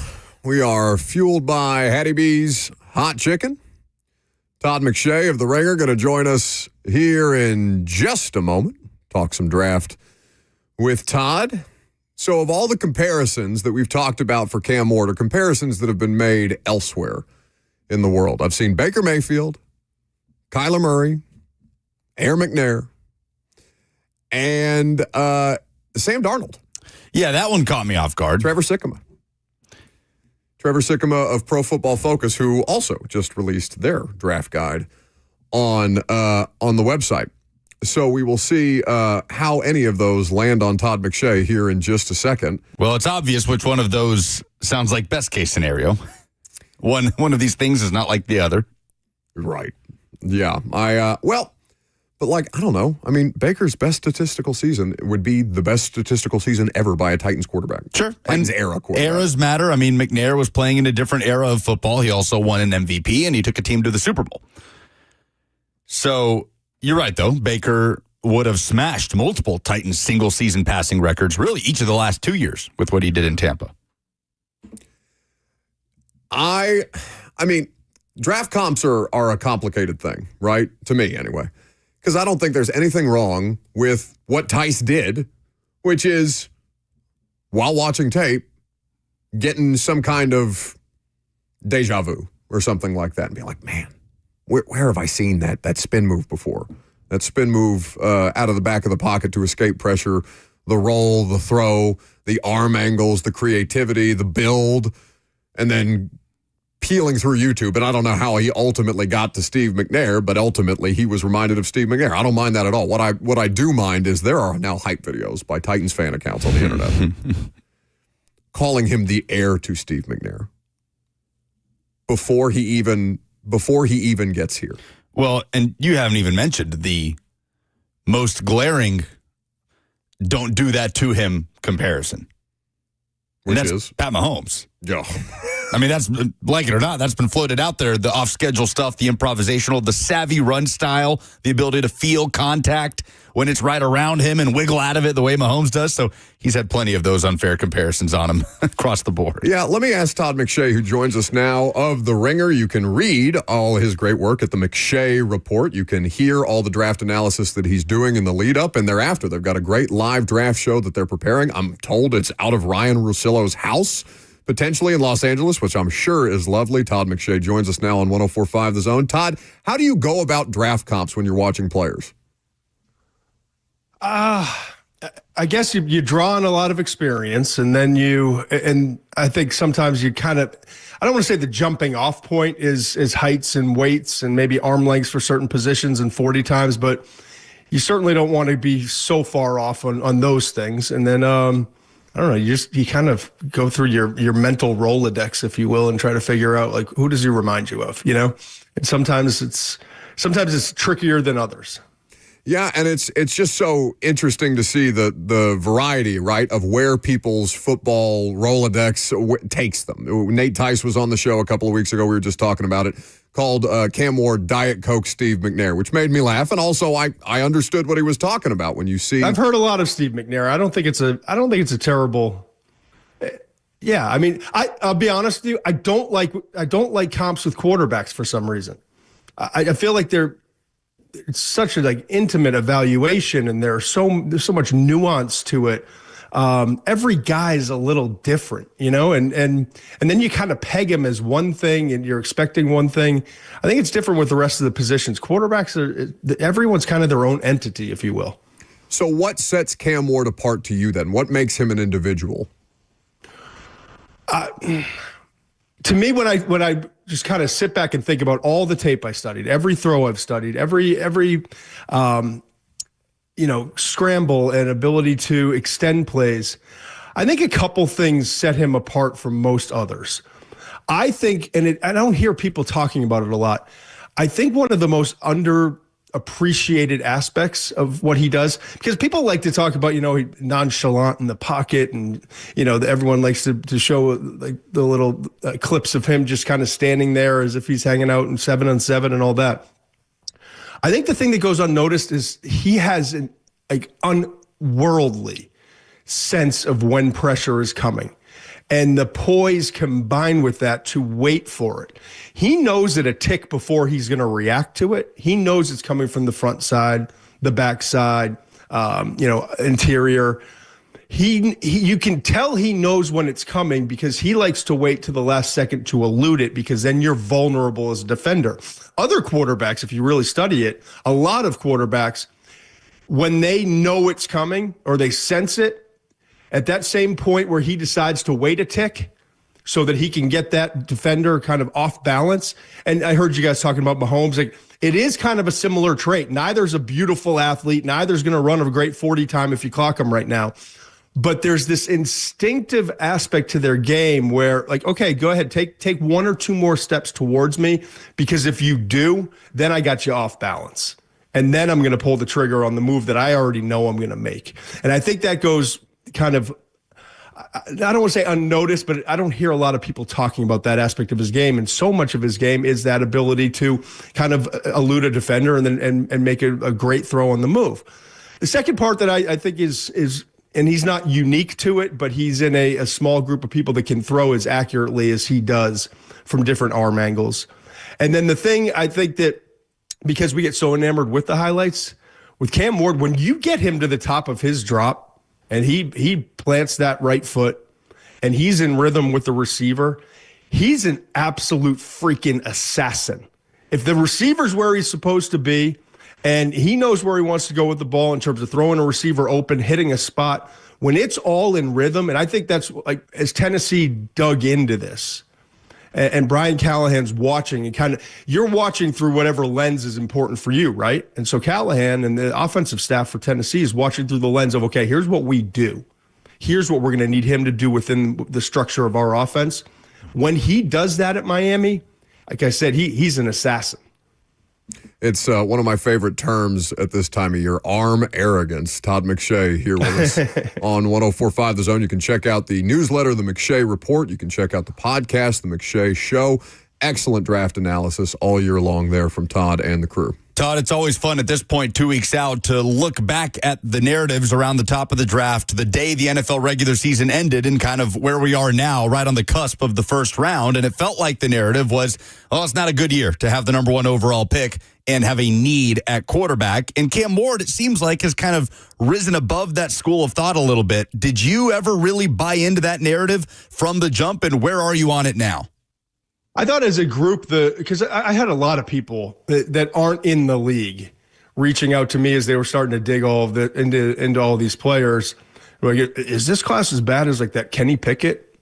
You know, the Willis year? Like, is this, because I don't see it. And I think two things happen. I think, first of all, people kind of got into the process late and looked at it and started just kind of like, everyone's like, oh, it's not any good. And the second part of it is, we're coming off of a year in 2024 where, like, we might look back and say that was up there like 1983 and some of the great, quarterback classes that we've ever talked about in the draft. When you get a Jaden Daniels at pick number 2 and is one of the best players in the NFL a year ago, and Drake May, the promise that he shows, we know the talent's there with Caleb Williams, and hopefully for his sake and Bears fans that he'll have the development and take those necessary steps forward with Ben Johnson coming in and the protection that they've brought in the offensive line. And then you go down like Michael Penix, when we saw him play, really, really good, promising stuff. J.J. McCarthy, we don't know, but what I do know, coming off that injury and based off the Michigan tape, and most importantly with KOC, Kevin O'Connor, he's kind of the quarterback whisperer in the NFL right now. And then Bo Nix, what he did as a rookie is the 6th quarterback taken in the top 12. So we're coming off that year, and it's kind of skewed. I think the biggest narrative change, quite honestly, is this like 2-horse race of Cam Ward and Shedeur, when I always viewed it as like Cam's kind of, not always, I shouldn't say that. That would be false. But as I really dug in, as the season started to end and really got into the quarterback, breakdowns, it was very clear that the traits were different and the potential was different with Cam. I think a lot of people too were skewed by the fact he was like a 4th, 5th rounder coming into the last year. Like people in the league across the board, day 3, and so it's hard to make that jump. But Jaden Daniels made that jump, and a lot of guys we've talked about in recent years. But I always viewed it kind of the competition being that second, third quarterback, Jackson, Dart, and Shedeur. And Tyler Shuck's a lot better than I anticipated when I dug into his tape at the end of the year, because we had 6 years of him bouncing around, getting injured, and not playing. But that dude can play. He's bigger than all these guys, faster on a straight line than all these guys, as strong or stronger arm than all these guys. But he's 25, and he's had some injuries. So this quarterback class is nothing like a few years ago with the Kenny Pickett year. It's somewhere in between, and I don't want to say a lot closer to last year, but it's not nearly as bad as some people thought it was initially. And then there's Jalen Milroe, right? Who's just this sort of polarizing figure. Can you guys believe he's going to the draft? No. Well, that's we were talking about it yesterday. Hour on it yesterday, Todd. I'm I'm trying to figure out who the hell is talking to his agent. I went back last year because I remember there were 13 guys drafted. I bet 13 guys that accepted invites to the draft. A couple other guys got invitations, turned it down, wanted to be with their family. 13 players were accepted invites and were in Detroit for the draft last year. And the league really doesn't want it. It's great TV, yes, but it's a bad look for the league to have the Brady Quinn situations, Aaron Rodgers, and most recently, as I say, Will Levis, right? And it's not good for anyone, This isn't a reality TV show where we're trying to shame people, okay? And so they trimmed it down 13 players last year. And I remember Darius Robinson coming out of Missouri. I liked him in the first round, but I wasn't getting a consensus from the league. He was a fringe guy. And I had heard the reports coming out of the New York offices that they really wanted to make sure that we didn't have a guy who had to, and I've been in the TV truck after the first night of the draft, and I've had the production meetings the next morning before day 2 of the draft, where they're, the production group and the reporters are talking to the moms or dads of the family, they went home, or they're going to come back. It's nothing that they want. So Darius Robinson was the 13th of the 13 players, and he wound up going 27. And I remember when he was drafted, I was like, the league knew, right? All 13 players drafted in the top 27 picks last year. And so when Jalen Milroe gets selected, and the information coming out of New York this year was, we're going to trim the fat even more. We're talking 8-10 players this year. And Milroe's on that list. I'm not saying it's a lock. The vast majority of people I talk to in the league have day 2 grades on him. And some have grades that just, I wouldn't be proud to kind of mention. But what he has in terms of his elite skill set, that 4.39, that Georgia game with the running ability, is probably better than anyone else's elite skill set that they have in this quarterback class. And so as a quarterback coach and an offensive coordinator, and you look at Joe Milton and the value, you're not drafting the guy in the late first or second round to just go trade him for a late round pick again. But my point is, I think there are plenty of people in the league that coach these guys that say there's more there than maybe with some other guys. Let's take a flyer, maybe move back into the first round, or let's see if he's there early in the second round. Let's sit him. I think people talk about Jalen Hurts. People talk about Lamar Jackson just because of the speed and the athletic ability. I think it's a little bit more like Vince Young in terms of where he is developing, processing, accuracy, but elite running ability. But the problem with Vince Young is he was a 3rd overall pick, as you guys well know, and he had to play right away. With Milroe, you get to bring him in and sit him down, sit him in the back. Nicest dude of all time. Find me a person in Tuscaloosa or anywhere else that doesn't like the human being. So he's going to kind of take a back seat, develop, quietly do his thing, go about his work, and maybe in a year or 2, you've got something special there. Todd McShay of The Ringer is here with us on 104.5 The Zone. Check out The McShay Show. Subscribe, rate, review wherever you get your podcast. Check out The McShay Report, the newsletter that has all manner of great draft analysis as a part of it. We got the Mock 3.0 coming out tomorrow. Oh, baby. Now's a good time to subscribe. Get in there. I had a shameless plug. Hey, buddy, you're in the plug business. You're talking to sports talk radio people like we have an issue plugging things. Wait, is that the last one? How many mock drafts is too many mock drafts, Todd? 3.0 out of 4. Yeah, I made a decision. We got up to 6 or 7. Kuiper was making stuff up. Let's do a mock where we alternate picks. Let's do a 3-round mock where we play the GM. Like I decided when I transitioned to this new career, if you or same career, same business, but new venture, that nobody needs more than 4 mocks leading up to a draft. Let's make them good and worthwhile rather than quality over quantity, I guess. I agree with that assessment, except in the NFL draft, where I think as much quantity as you can get in the draft leads you to the better chance of quality with as many draft picks as this team has whiffed on in the last couple of years. Todd, the most difficult, no, there's no such thing. I mean, there are clean evaluations in the world, right, when you're scouting these players. And I only know from the perspective of talking to scouts or coaches to that effect that very rarely do you get a bunch of clean evaluations throughout the course of the pre-draft process. But who has been the most difficult prospect in this class for you to evaluate? Whom have you really struggled with? The hard part, like, let's go through the edge rushers real quickly. It is like we're going to have more defensive linemen drafted in the first 3 rounds by like 5, 6, or 7 than we've ever had before. I went back 30 years. It was 26 was the most in a given year. Interior and edge guys. This group is loaded. It's loaded at edge in the first round. There's a bunch more guys later in the second and third. It's loaded along the interior. But with the edge guys, it's like there's a bunch of buts. And you hate as a scout and an evaluator to like you said, like when it's not clean, right?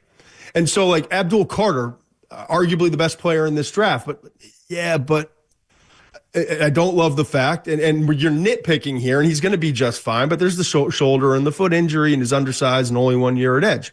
Jalen Walker, is he a tweener, or is he the next Hassan Reddick or Nolan Smith? Then you get down like Mike Green, some off the field stuff that he addressed at the combine.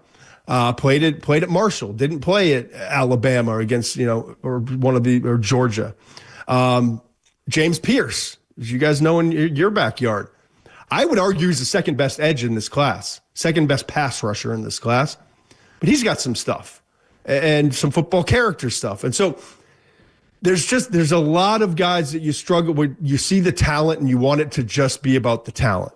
And even like the cleanest guys, right? Like people were like almost in tears talking about the interviews with Tyler Booker, the guard from Alabama. Yeah. I talked to a GM the day before they worked out.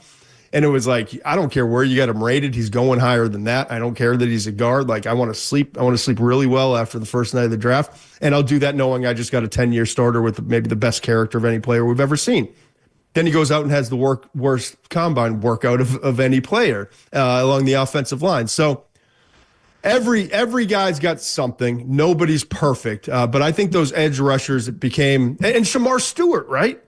Shamar Stewart is like Trayvon Walker type workout numbers.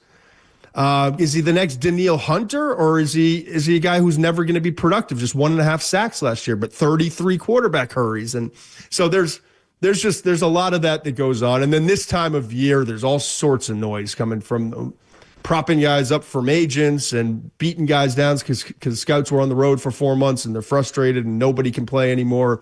So it's just, you got to kind of block out the noise at this point. And that's why I wrapped up all the evaluations and just kind of doing our thing now. No, nobody can play. Nobody can tackle. That's the one that I hear quite a bit. I'm sure no one can. No safety can tackle in this class, and no linebacker can get off a block. It's a different world we live in. Seems important. Yeah. Todd McShay here with us on 104.5 The Zone. Check out the McShay Report Mock Draft 3.0 coming your way in the not too distant future. Where do you expect this draft to kind of take a turn? I know that's a difficult thing to predict, and just based on what you're hearing, Todd, and there's so many different things, as you said, there's so much messaging at this time of year. I mean, hell, Tennessee was holding on to the guys that they weren't taking Cam Ward until they canceled the Shedeur Sanders private workout that was supposed to take place today because they don't want to waste anybody's time anymore. But what is the most off-the-wall thing that you've heard about how this draft might go down? It's always the quarterbacks, right? Sure. You know, and this class is no good. It's Kenny Pickett's year. We just talked about that. But there's a scenario where we have 4 quarterbacks go in the first round, right? We just talked about Jalen Milroe, and I think I'm very confident that a quarterback is not going Shedeur Sanders, Jackson Dart. No one's going 2 or 3. I think Cleveland is dug in on. I'm hearing Travis Hunter, but it won't be a complete shock if it's Abdul Carter. And whichever one of those two is sitting available at number 3, I think that's where the Giants are going. What's interesting to me, though, is there are some more people in the. I don't want to oversell it. There's a couple people in the league with NFL teams that have similar or better grades on Jackson Dart than Shedeur. And Shedeur Sanders for all this time is he going 2 to Cleveland, 3 to the Giants? And I've been saying all along, I think we're looking at more and I don't believe it's the Jets at 7 or the Raiders at 6 based off some other intel. But what if one of those teams is interested in Jackson Dart? What if Dart goes before Shedeur? And then, I don't know, I look at 6, 7, and 9, and all of a sudden you got Geno Smith, and so we're all taken care of in Las Vegas, and the Jets got Justin Fields, all taken care of in New York. But are they? And for how long are they? So if their evaluation's higher on one of these guys than maybe we think, wouldn't it be a good time to bring in a quarterback and develop him, especially if you're if you're a new regime with the Jets and the organization hasn't had a good long-term quarterback and what are we talking about? Joe Namath, maybe? So I don't know. I think that 6 to 9 range is going to be fascinating because it's kind of going to be chalk in the beginning. We know Cam Ward's going 1. We know Abdul and Travis are going 2 and 3, whichever order. Feel really good about the Patriots if they don't trade out. They're going offensive tackle, probably Will Campbell at 4. Excuse me. Then it's Jacksonville. They're going defensive line. Is it Mason Graham from Michigan, defensive tackle, or is it edge Jalen Walker? We'll find out. And most people think it's, and myself included, it's probably going to be Ashton Ginty, the running back from Boise State, goes 6. But somewhere in there, that 6 to 9 range, there's going to be a curveball, and it may be a team trading in. There's been a lot of quarterbacks flying around in the last week or 2 weeks. If you kind of read some of the reports and talk to people in the league from teams that are all over the board, including the Browns now and the Giants now, getting a lot of meetings with the second, the Jalen Milrose, the Tyler Shucks, the Jackson Darts. So I think it's going to get interesting because we may have a big move up from one of those two teams into the first round, or just a slight move up, and maybe it's Jalen Milrose. So that's where it's kind of fascinating to me. Todd, thank you so much for taking some time out of your busy schedule, especially this time of year. We've so enjoyed the podcast with you and Mensch, and the McShay Report, of course, is must-read. Mock Draft 3.0 coming your way in the very near future. Our executive producer worships the ground that you walk on, so he was very excited that you were coming out of the show today. I appreciate the support, and always good to come on and talk to some people who are passionate about ball. So hopefully we'll get to talk soon. Absolutely. Take care, Todd. Thanks, Todd. That's Todd McShay with us on 104.5 The Zone. Look at Bert back there. He's blushing. He didn't want to. I was like, you sure you don't want to ask Todd a question? You've been excited about this Todd McShay interview for a week at this point. Big Boss Bert works in the shadows. God, he was so handsome. How he you rolls. get him on the stream, he looks even better live. Oh, he's still there. Stop blushing. We're a professional radio show. You're talking to Todd? Is Todd blushing? Is he still on the Zoom? No, maybe. He's waving at the camera. Stop it. Stop it.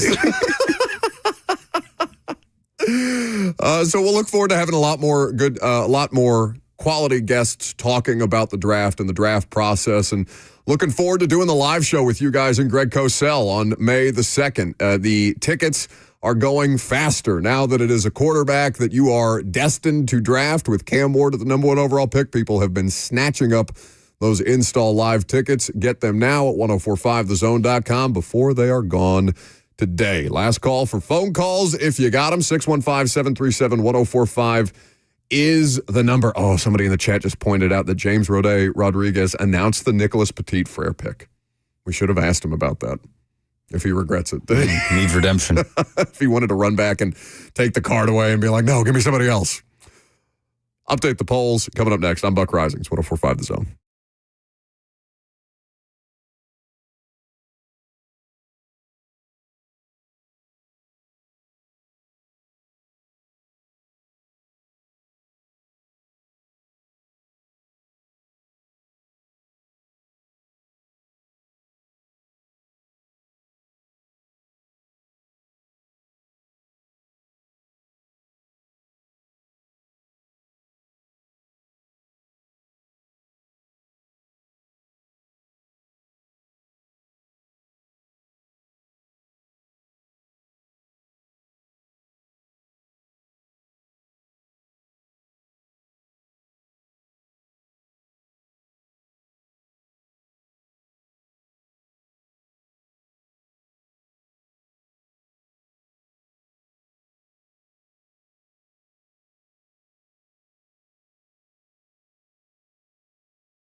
Welcome back to the show. We are fueled by Hattie B.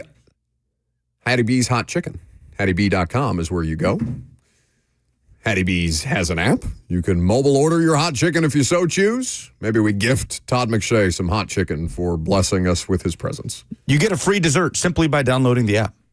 Why would you deprive yourself of a free sweet treat, especially in this economy?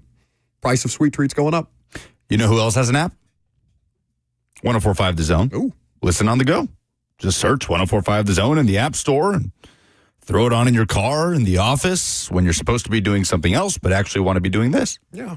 I really enjoyed Todd McShay for obvious reasons because he's one of the best doing it. He's been one of the best doing it for quite some time, and we're looking forward to having we're gonna grift off the fact that the Titans have the number 1 overall pick in the NFL draft because people are more willing to come on the radio show if you have a pick that matters. And normally the Titans pick is one that the NFL goes to commercial break on, so that is not something that most people are excited about, or they've been drafting tackles for 100 years now. And the idea of what's my guy's name for the Chargers? Joe Altgate. And everything that went down there, not quite as sexy as, a quarterback. The number 1 overall pick. Let's talk about it. So we appreciate Todd taking some time.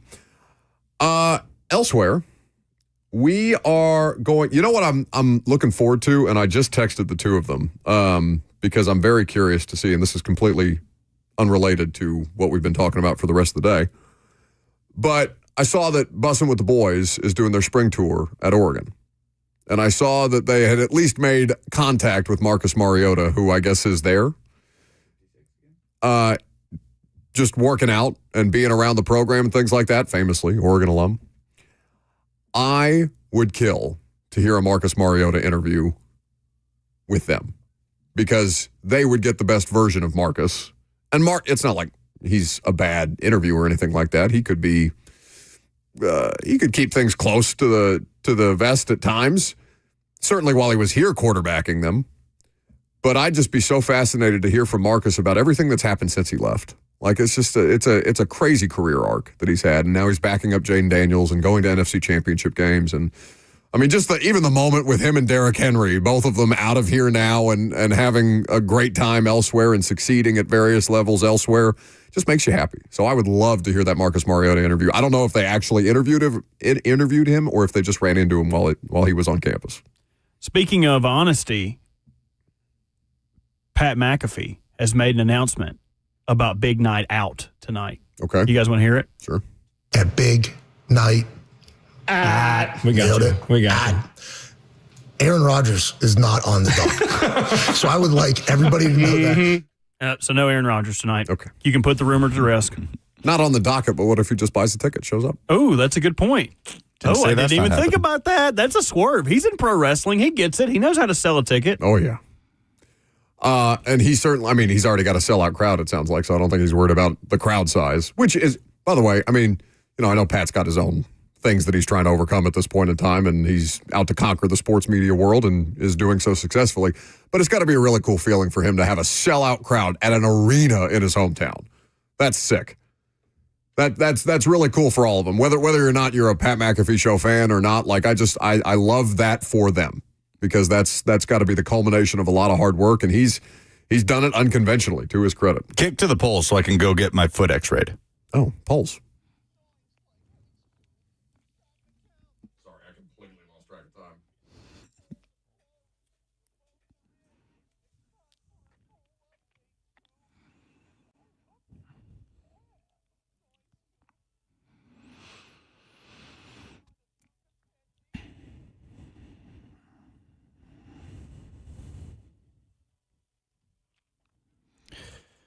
Presented by Two Rivers Ford, the South's most trusted Ford dealer. What's the dumbest thing in sports this week?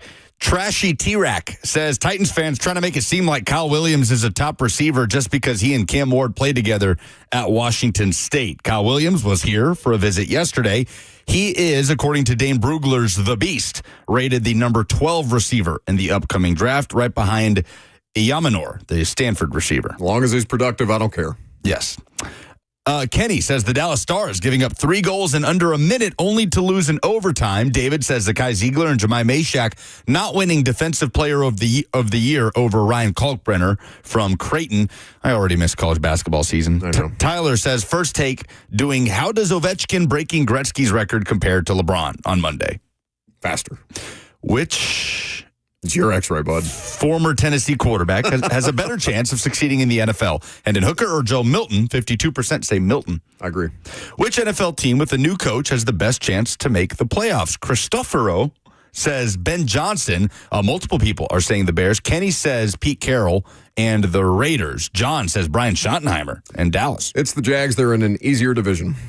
I don't know. Pete Carroll has a tighter window because he shares a division with the Chiefs, but I don't hate the Pete Carroll answer. What is the best comp that you've heard for Cam Ward? Jacoby says somewhere between Tom Brady and Nathan Peterman. John says Steve McNair. Christopher Lee says Warren Moon.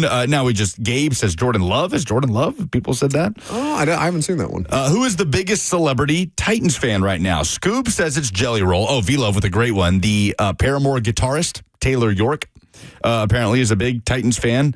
Cristoforo, I've never seen this man in the replies. I love his name. Says Britney Spears. That was Robert's submission. Those are the polls. Excellent. That's the show. Have a great rest of your afternoon. Prime time tonight. We'll probably talk about what Todd McShay had to say about Cam Ward and flesh that out a bit more. See you then at 7 p.m. on A to Z Sports.